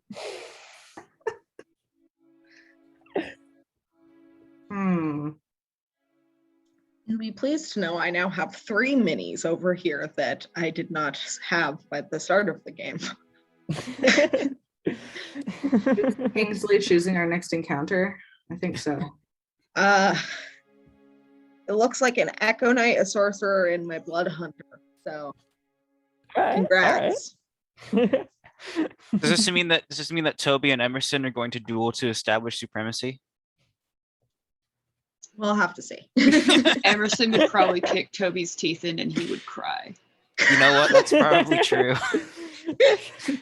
What are we in that campaign at? 9th level? Yeah, something like that. He'd just taken his first level in Paladin. Right. Anyway. Anyway. Well, Lish is gonna head out and bother some people. I don't know.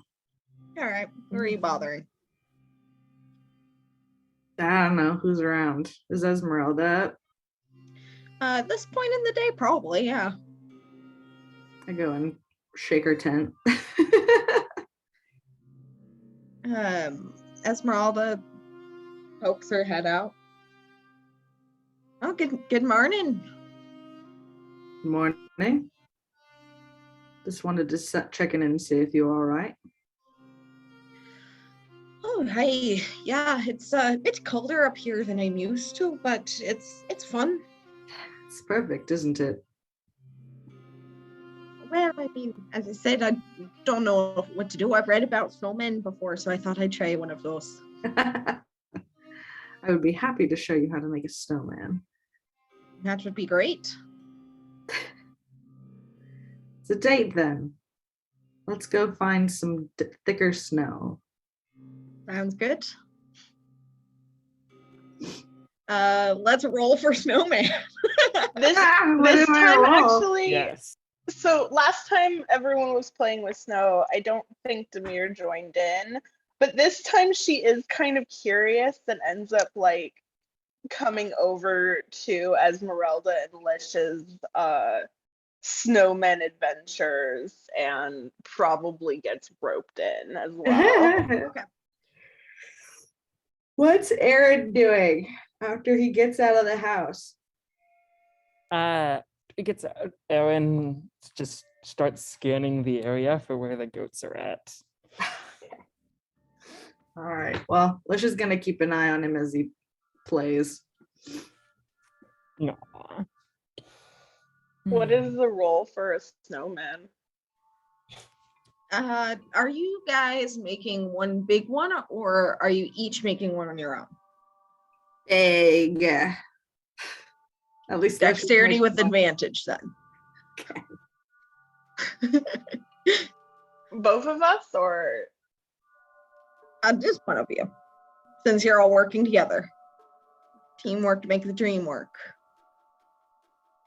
do you want to do it? You can do it. I don't care. Ready? That is 18.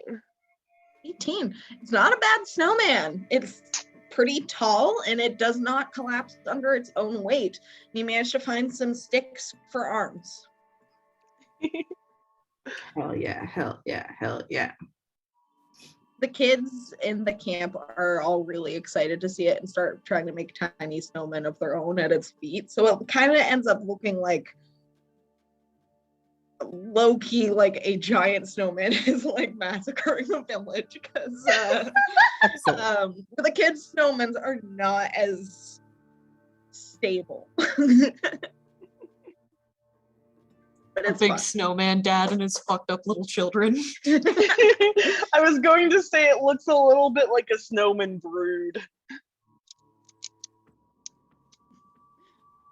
Good work too. I mean, they rolled an 8, so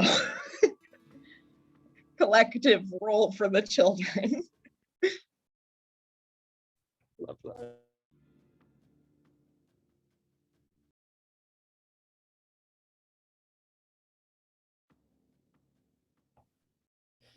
Lish will find some different branches to make into a little outfit for the snowman. All right.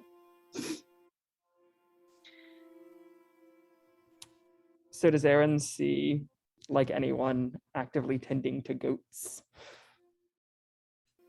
You see the old woman that Levy hung out with yesterday, Agnes. Oh yeah. Yeah. He's hanging out with the goats, and she is very old, and she's just talking to them. I love that. Yeah, okay. Aaron will wander over, and in his bestest, most awkward voice, say, would you like any help with those? Well, that would be a great help. Thank you. His smile lights up the entire I fucking was- tundra. I was just brushing them, getting all the tangles out of their fur. He'll nod enthusiastically, and then he'll reach up and like pull a tangle or two out of his own hair. Do you need a brush? And he laughs a little and says, just for the goats. On a moment. And she kind of wanders off and returns with 2 brushes. And this one is for the goats, and this one is for human hair. Don't get them mixed up. She hands them both to you.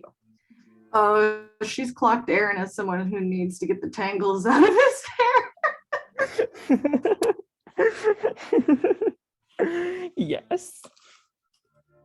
Nod and the human one just like quiet for a sec and start brushing the goats. All right. She tells you all the goats' names. Yes. And then once you're done brushing them, she puts you to work in milking them. Yes. Aaron's having the time of his life.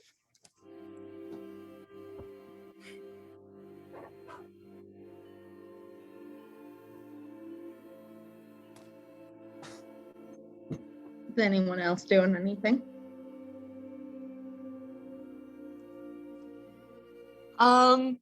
I think Levy might be feeling a bit bold today. All right.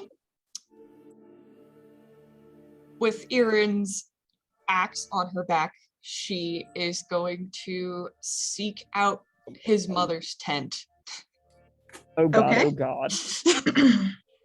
And she's going to kind of fidget in front of it and collect herself and then call into it.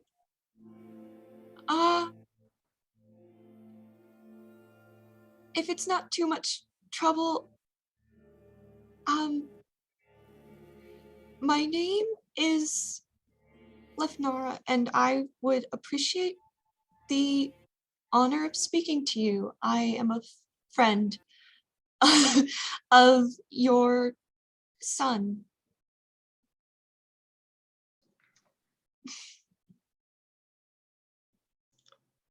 Roll a persuasion check with disadvantage.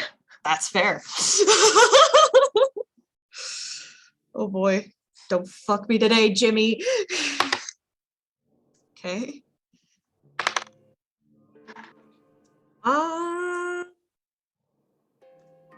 Yeah,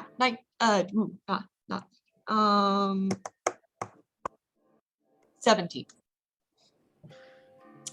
She flat out ignores you. Fair. She rolled an 18 insight.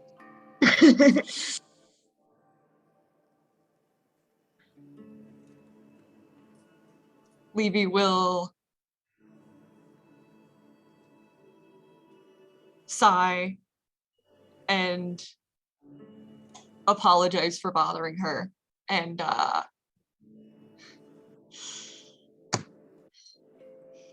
guess go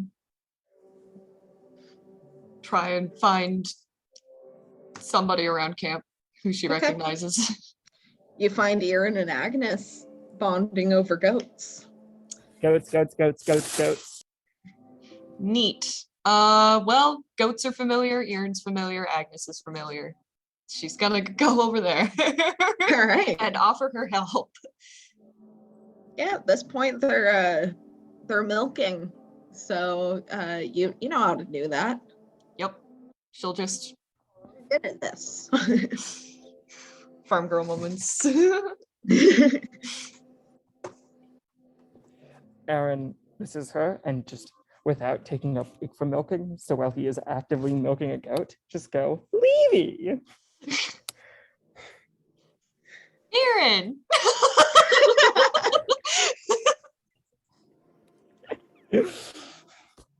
Nice to see ya. She's just gonna just milk the goats.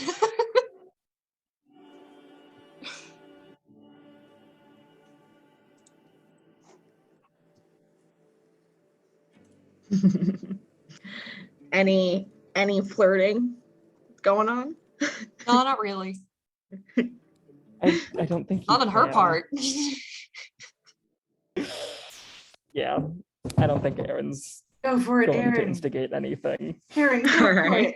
Though if Agnes has anything to say about the axe on her back.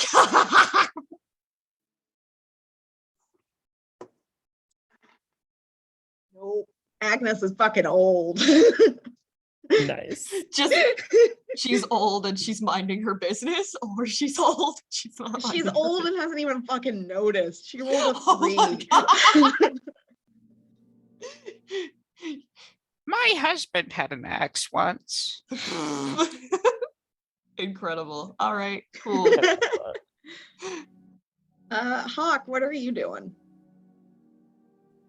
I am glad that you asked. The answer is nothing. Moon? He's for once the last person to actually get out of the tent, and he's just sort of sitting there. He seems deep in thought. Okay.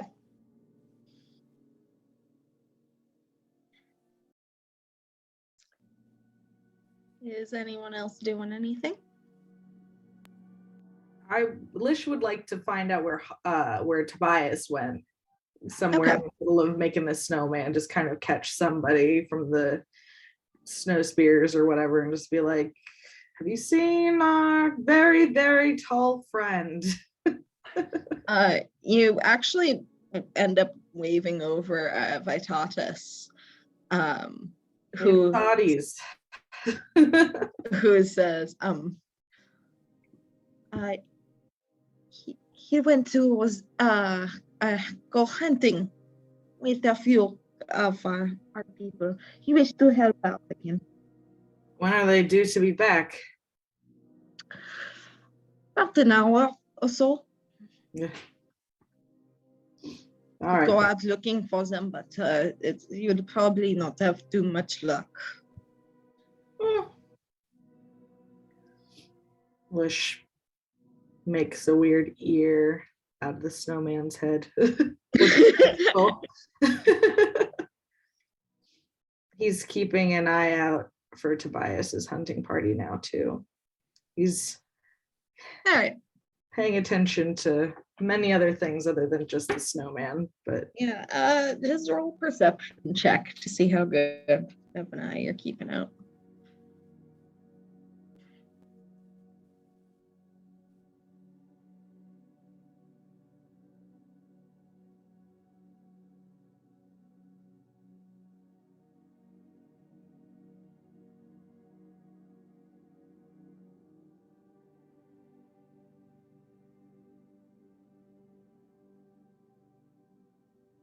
What'd you roll there?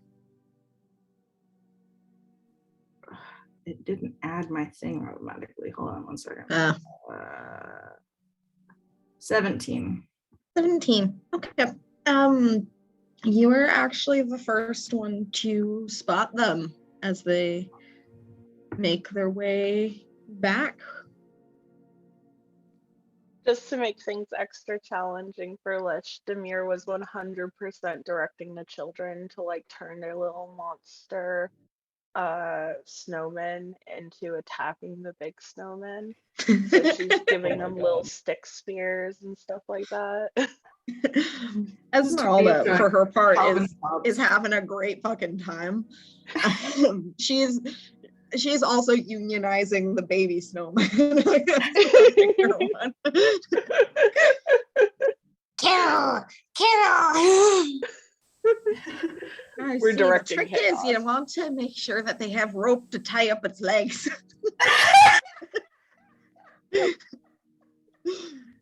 I love this NPC. She's amazing.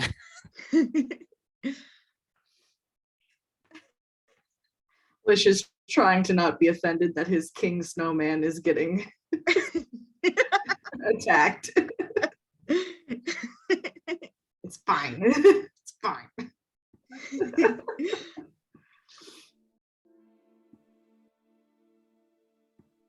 But he'll kind of he'll nudge Demir when he sees Tobias come in, just to make sure she realizes it too.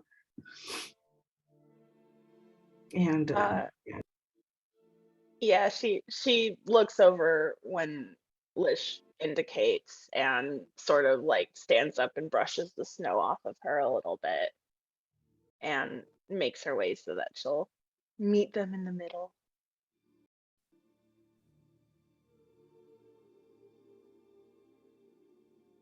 Lish is gonna stay with the snow for a little bit and just watch. All right. But he's gonna send a pixie with Demir. Demir still has Vettel, so it's fine. Mm-hmm. I imagine when Tobias arrives back at the camp and stuff, like you can see Damir and Lish and Esmeralda all playing in the snow with the kids. We have created quite the scene for Tobias to witness. Mm-hmm. He will approach with an amused expression as he's looking at everything going on and asking, and what have you all been up to since I've been away? Lish Oh, kind we've of gestures a little to the masterpiece. we've been fighting terrible enemies and taking down giants. Oh goodness, truly a group of the fiercest warriors I see. The kids are being very, very careful to not like knock over the big one that Lish and Esmeralda and Demir built. They're just surrounding it. Containment. There's like a little snowman like embedded onto the side of the bigger snowman, like it's climbing up. Shadow of the Colossus style. Someone please draw this. Just faint in the background. Da, da, da, da, da, da, da. Lish is kind of like, I think that the snowman needs some finishing touches, or perhaps we can build another one.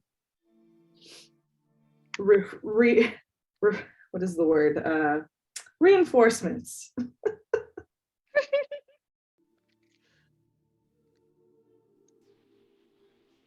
Yes, it does look like he's being a bit overwhelmed.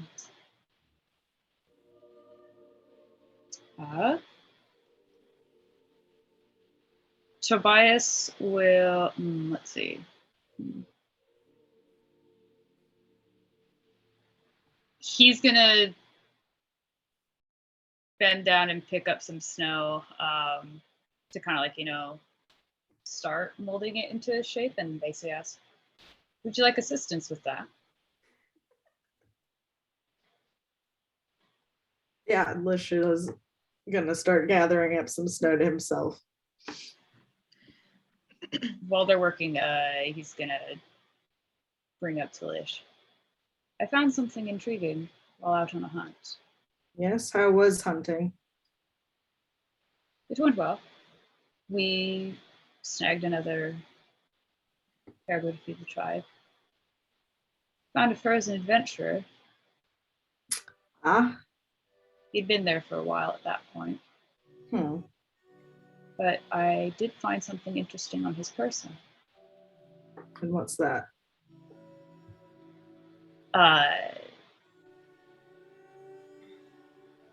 He glances around for a few moments before leaning a little bit closer to Lish and speaking lowly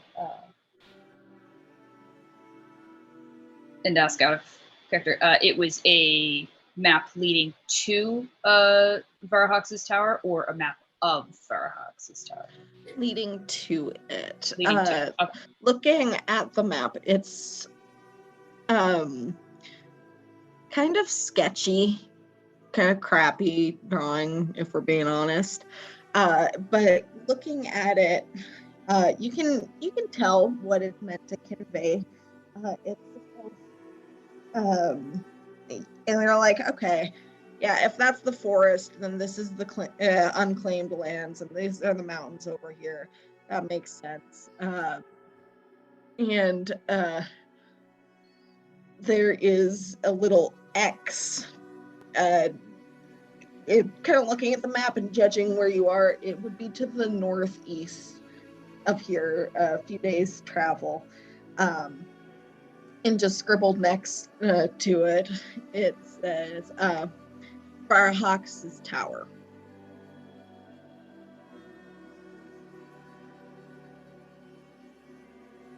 It's out of the way of where you are. Yeah. Where he's murmuring to him. I found a map leading to the old mage Varhox's town.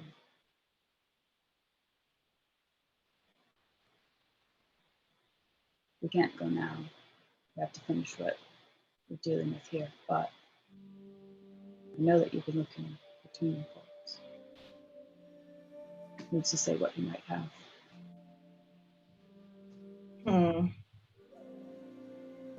Wizards, you say? Well, they can be explicitly paranoid. A bit dangerous to encroach on their territories. That is true. Though the stories that I know, they're all centuries old. It's been there for a long time. Granted, he probably does have fail-safes in place, but the man was obsessed with magical objects and artifacts. He used to say it might protect something. That and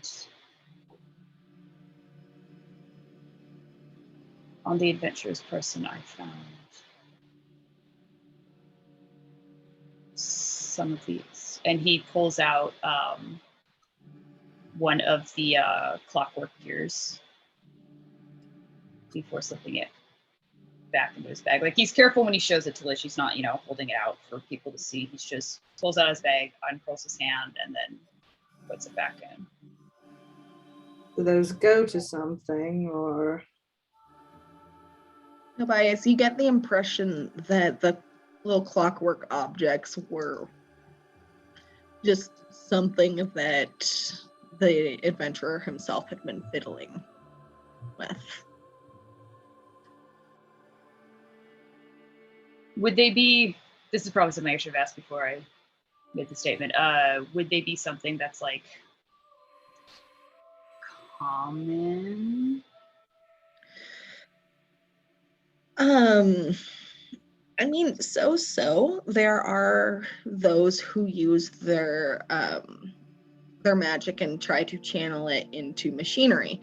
For example, there's Farvis, the satyr artificer in Opius, who owns the magical shop.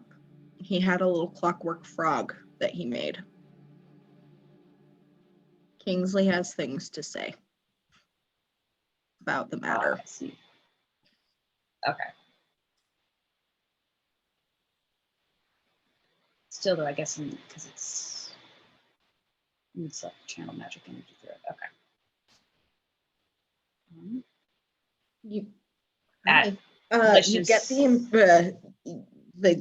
you would be able to guess that perhaps this adventurer, whoever he was going north to find this mage's tower so that maybe he could further his own experiments with whatever magical objects Hawk's left behind. Okay. You think it perhaps could reflect on Hawks? Maybe number 4. Oh my god. Lish asks if he thinks that it would reflect on Hawk's creation, perhaps. Tobias shrugs his shoulders at that. I'm not 100% certain, as I am not knowledgeable in those matters. But from what I do understand of mechanisms that use these pots, it does require channeling magic energy through it. Therefore, it could, knowing our luck, it's probably not actually related, but regardless, it means there's something interesting at the town. And where did you say that this was? What is the map guide? Where does the map guide? You said it goes up to much farther north. To the northeast, yeah. Northeast. It's out of the way. Still in the Adai forest, though. No. Oh, wow. You guys are not even technically in the forest at this point. You're closer to not exactly the timberline, but the edge of the forest. To the north of here, it's more tundra.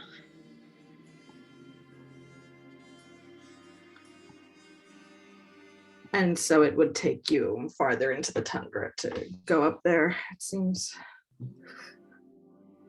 Yes. Okay.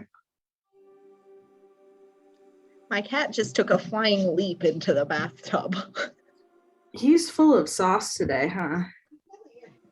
He sounds very energetic compared to the usual, yeah. I don't think I've ever seen him this active on cam or off cam before. He's got Look at- things to do. Look at that face. It's the face of a remorseless idiot. It is. He's got things to do. Oh, he's angry. Well, it certainly sounds intriguing, Tobias. I think we should see what everybody thinks. Well, once we take care of certain other issues first. Most definitely. I just, at the very least, wanted to hear your thoughts on that.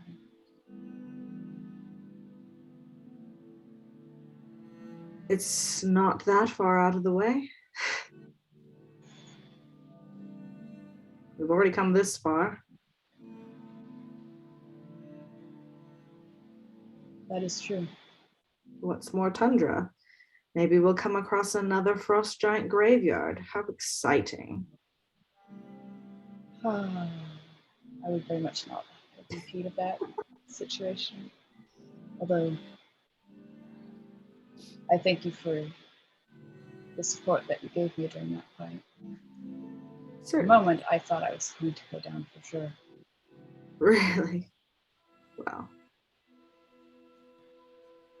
Seems like no matter where you step outside of this camp, you stumble across some kind of corpse. I'm glad that this one you found wasn't moving anymore. I do appreciate that, yes. It's a slight return to the norm of what I'm used to. Well, I just wish that perhaps you let us know before you go off on your own. It was concerning to wake up without you there this morning. Were you worried that I left?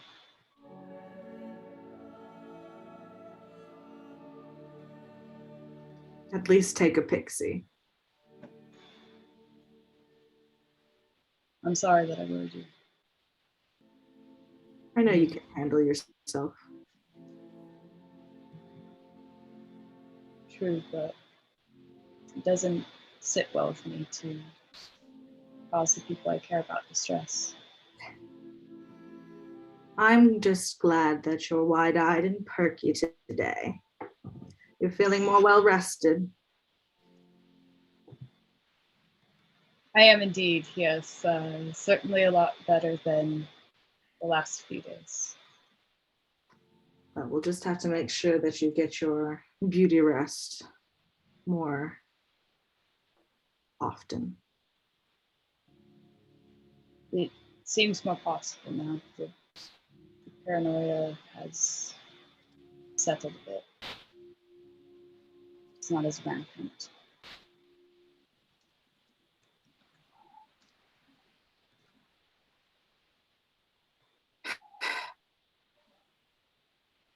I've been trying to convince Aaron to go and speak with his mother, and it has not been going particularly well.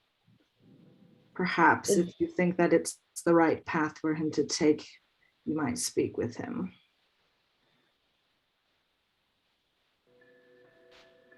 In regards to it not going well, do you mean that he is not seeking her out, or that she does not want to see him? Both.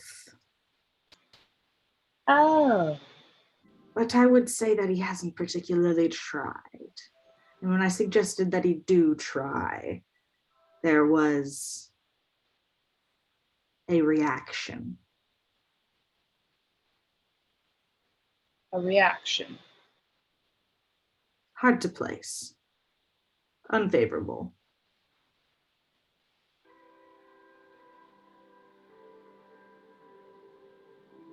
I see. I don't know what to make of it. But perhaps you can. Do you deem it safe enough to converse with him without fear of retaliation? Aaron doesn't scare me. Does he scare you?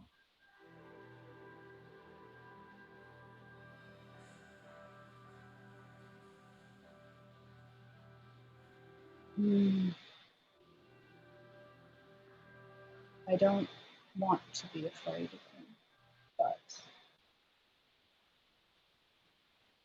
the part of him that was aggressive, that attempted to, in my case, I guess, succeeded in intimidating, that is the part that I'm afraid of. Which just kind of sneers at that a little bit, somewhat bitterly.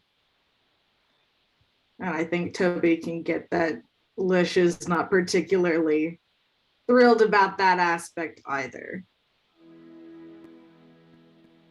And by that aspect, you mean The Aaron's aggressiveness or the Tobias's fear effect in the fear particular. effect?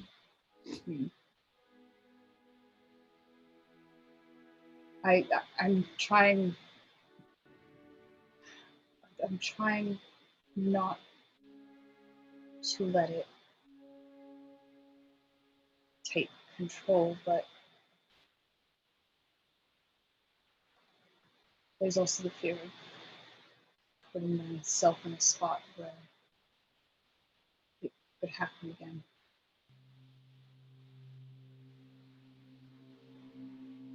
It frustrates me. I've managed to come this far, and yet one little thing, a friend experiencing hardship and is struggling, is enough to set me back. Set you back.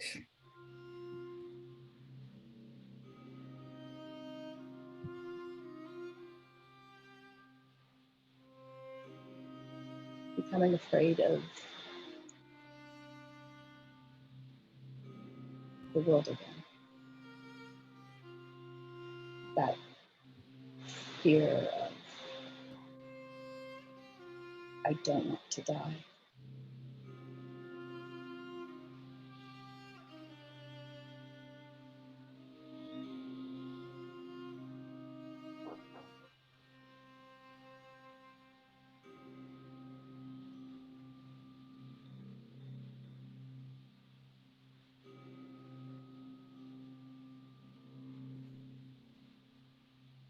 It was enough to make me run before.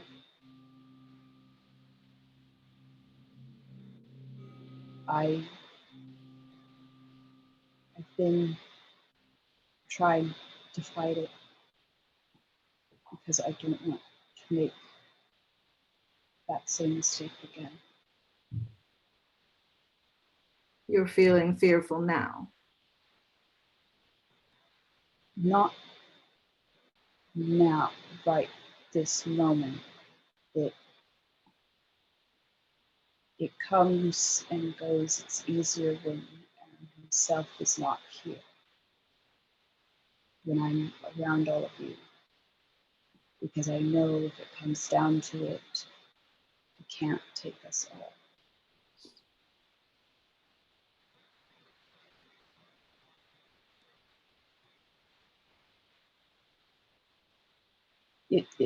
It's illogical. I understand and am aware of that.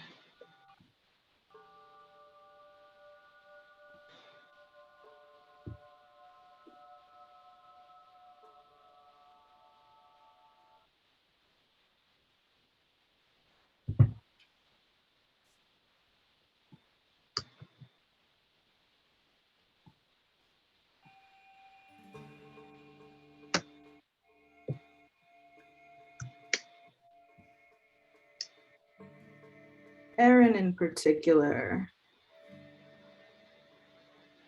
I don't think that he would actually harm you.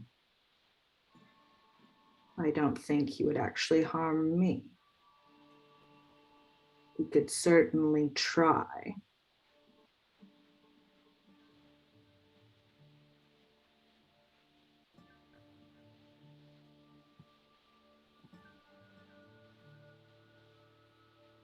But Aaron is too afraid. Too afraid of most things to be a true threat. He can't even go in and talk to his own mother.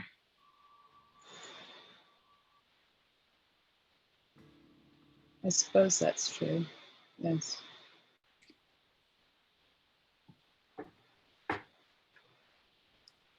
I have seen far larger, scarier things than Aaron and his wings in my life.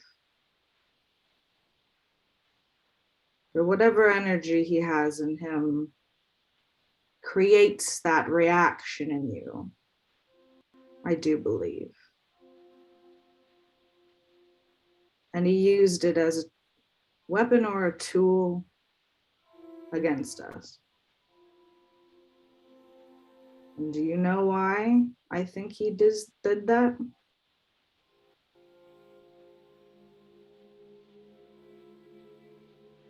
Why? Because aren't we getting too close to the matter?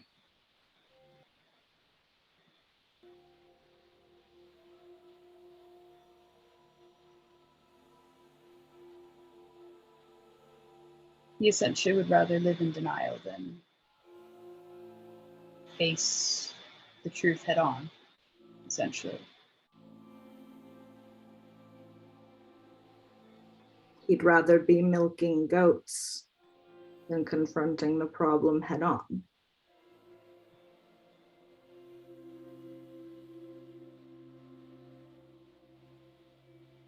Scaring us didn't have anything to do with us, Tobias. It would have been the same had it affected Levy, Hawk, Demir. The point was to get a reaction.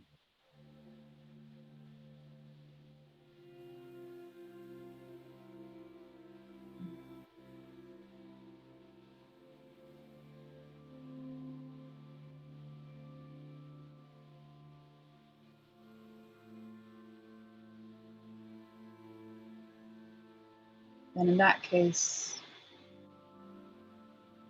it's almost akin to what we went through with Tasha. When we fought her, both Demir and I, we were inflicted with fear. Right. Yes, I recall. And I suppose in this scenario, I need to do the same that I did back then, just push forward. I think so. I think you can still be cross with him, but I wouldn't say that you should let it set you back. You've come so far, Tobias.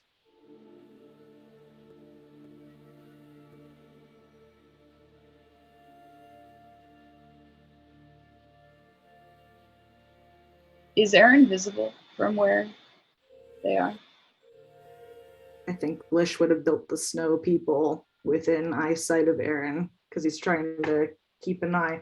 If Aaron decides to go to his mother's tent, Blish wants to know about it. So that's what he's positioned himself. Okay. All right.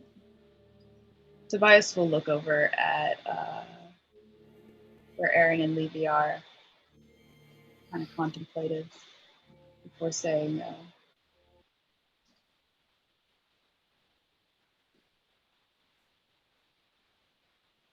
And so be it. I'll talk to him and see what I can do. It's not so urgent, but I do think it would do him a lot of good. After all, whatever is inside of his head, I think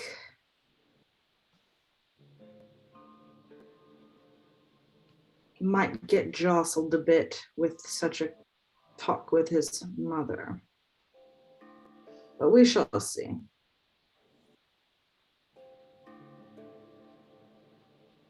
Suppose we shall.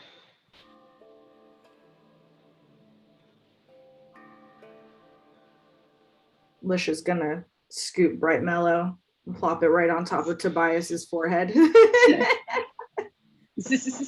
There's a little bug man on you now. Just kind of A little like, stick insect man. Just yeah, there's now a bug next to your ear. Oh, okay. All right. Hello. And this one is. So I don't know if he's Right ever now. introduced. Right. Hasn't he? I don't know. Doesn't really matter, does it? It's been ages. Bright Mellow. Demir has Vettel. And this is Grease. Little snowflake one in his hand. Snowflake, bug, flower.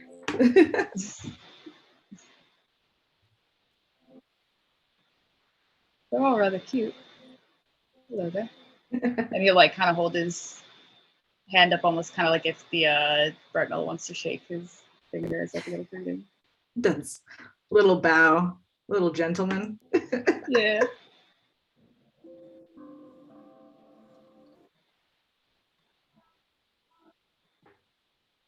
Well, in the meantime, it's time to make some fucking snowmen.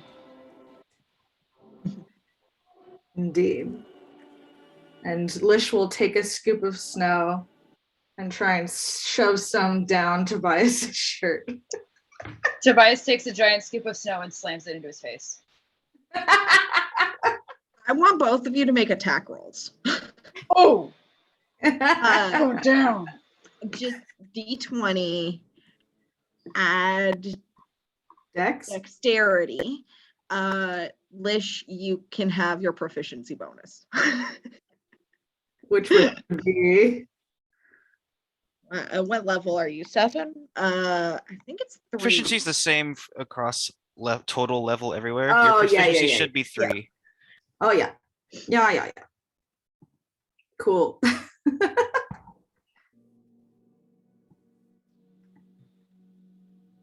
Nice. Where'd you Dirty get? 20.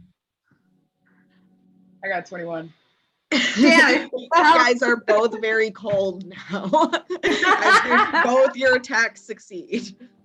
I just imagine Debbie and like Esmeralda are just like standing by the snowman. They're just watching Tobias and Lish like chatting normally, and then turn more somber and serious and stuff. Like, And then very it deep ends like with a little conversation. more, little more lighthearted stuff. And then fucking Lish just goes to dump a bunch of snow in Toby's hood, and then Tobias just slams a bunch of snow into Lish's face. Just Lish is going to tackle Tobias down into the base of the snowman that they'd been building and just engulf you into snow.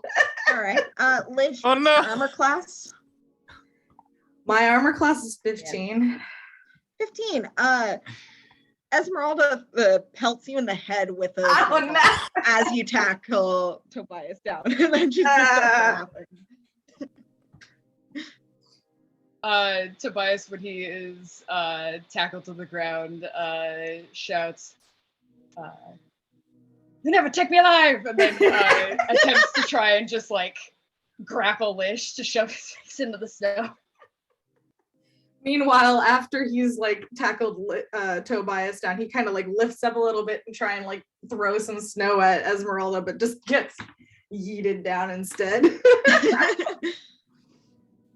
The kids all see this going on and start getting into a snowball fight themselves. Yes, good. Demir Tobias is trying to grab laughing Lish and her hold heart him out. still so people can pelt him.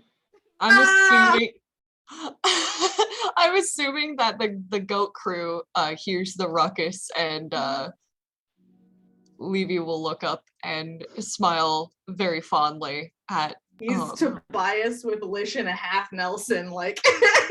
What's your armor class? My armor class? Demir. Demir's. Oh Uh-oh. my, it is, oh god, where is it? I don't, oh, 13. Oh yeah, Esmeralda also pelts you in the head with a snowball. Oh my god, okay. Uh-oh. Yeah. It's on. I am picking up a handful of snow and I'm going to throw it at her. All right. That is, it's my, D20 plus, dexterity, right? D20 plus dex. That's an 18. Yeah, definitely hits. Get her right in the face.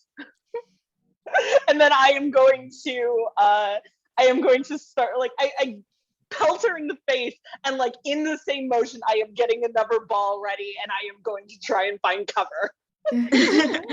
All right. Goat crew, you're asking if you could see this going on. You definitely can. Levy and Erin, what's the deal? Erin is very awkwardly trying to ask Agnes if there are plans for any cream from this. If there are plans to get cream. Mm-hmm. She thinks for a moment and says, yes, I don't see why not. We can make some cream. He nods excitedly.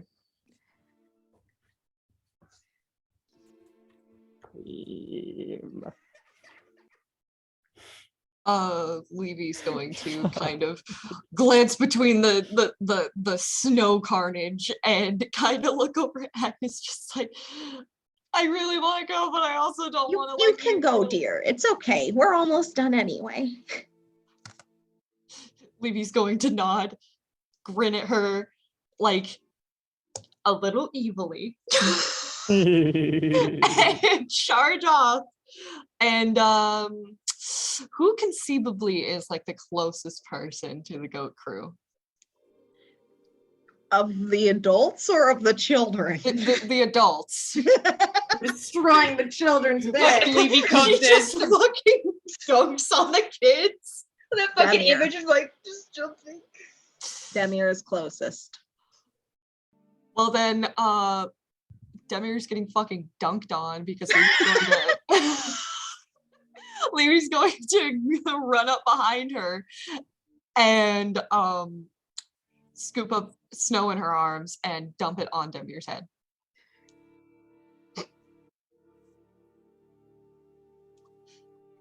Do I need to roll for that? Yeah, I'm like, do I get to see this? You're just going up behind her and dumping a bunch of snow on her. That would be more of a strength. Oh, okay. Cool. We can do that. 19. Yeah. You fucking get her. Get fucking dunked on. I am so tempted to involve the fighter in a snowball fight, but I don't think Hawk's in the mood. Fair enough. Just automatic, just like selecting 4 targets, wasting an action surge to pelt literally everyone else. Demir, absolutely, like, it's probably the most like girly, undignified yelp that you have ever heard out of this woman when she gets the snow dunked on her. And she is going to grab Levy and pull her down. Levy's not even gonna fight that one. It's too fun. Yeah, he's like fucking like destroying a bunch of the tiny snow people at the same time. She's just gonna shriek and go down giggling like a bastard.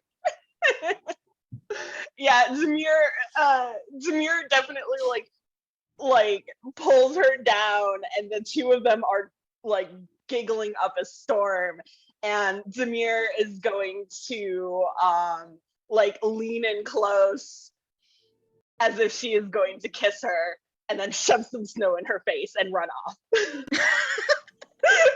Yeah. She's going to shout, "Rude!" You gotta taste your own medicine.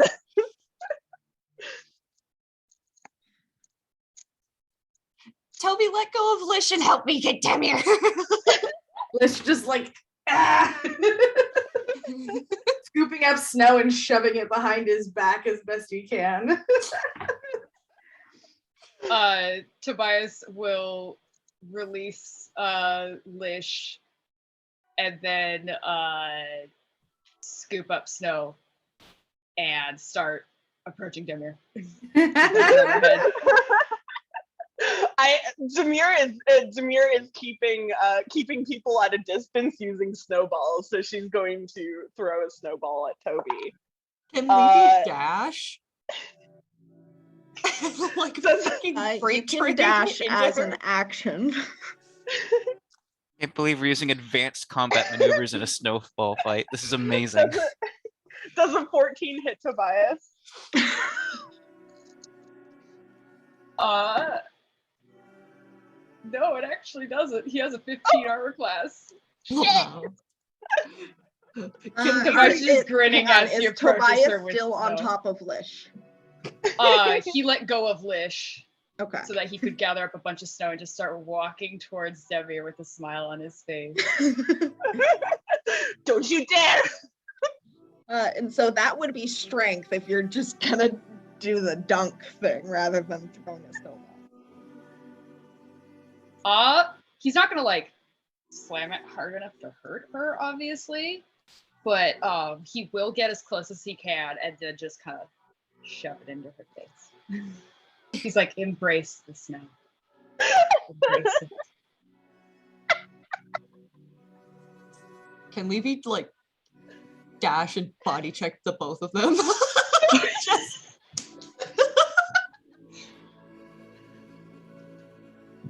Sure. Is that an option? Sure. Cool. There's an actual tackle attack option last I checked, but There it is. there we go. This works. Except this time she's not really tackling with intent. She's just running bodily into them at full speed. Yeah, that would be a tackle. Attack roll? All right. Attack roll, strength. Oh, damn, that's a 5. Yeah, no. You start running and then end up kind of tripping and face planting in the snow yourself. She's just gonna lay there. Okay. She's just like, all right. Guess I'll die. Tobias will make sure she's okay. He'll walk over. He's like, "You all right there?" Kind of like help her up, dust off snow. If he helps her up, she's definitely going to try and use that opportunity to grapple him into the snow. If she goes to grapple him, he'll like lean back and then roll over while holding her. So she's underneath him in the snow. He's like, "You fool! You fool! You fool!" Evie is fucking howling with laughter at this point. She thinks that this is the best day ever. As they hit the ground, then Lish appears above them with his own arms full of snow. And just lets it fall on both of them like it's snowing. When Levy sees that, she just grins like a maniac. And then her face disappears. Lish Yep, like, that's fine. welcome to the winter court.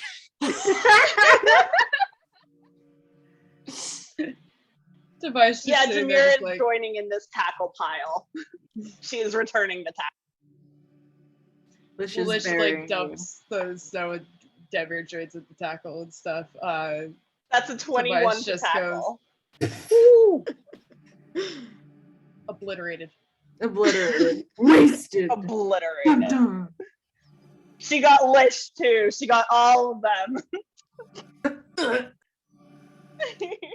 Levy at the bottom of the pile is starting to go. "Ah!" With At that three point, people Tobias on is top probably of like her. pushing himself up so that way she's not getting crushed. Yeah. What a dude. It's about having fun, not inflicting pain. Squish the Levy. Squish that I'm cat. just imagining the four of them lying there in the snow, absolutely like crippled with laughter. Yup. So, And Aaron, Demir is. Oh, sorry. as Mhm. you ask for, ask if you can make it into cream, Agnes starts to shuffle off to get some bowls, perhaps, so they can put the cream in. You watch your friends all playing in the snow.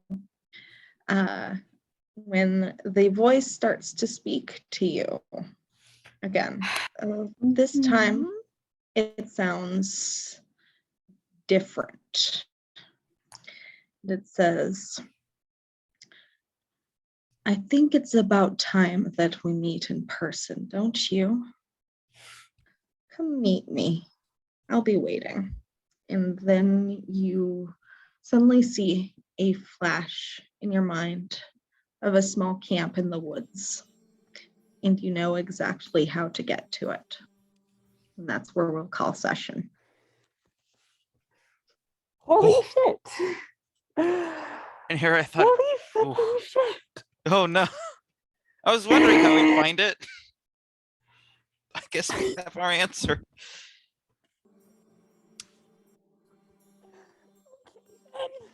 Ooh. Oh, Screaming and crying. Dun, dun, dun, guys. dun. Y'all good? No. no! Fucking cliffhanger. Uh-oh. Right off the tail end of such a wonderful snow fight, too. That was fun, guys. If we hadn't gone over time, I would have had you roll initiative for the snowball fight. Just to, Oh but my next god, time, yes. next time maybe. Next time. Next time. That's okay.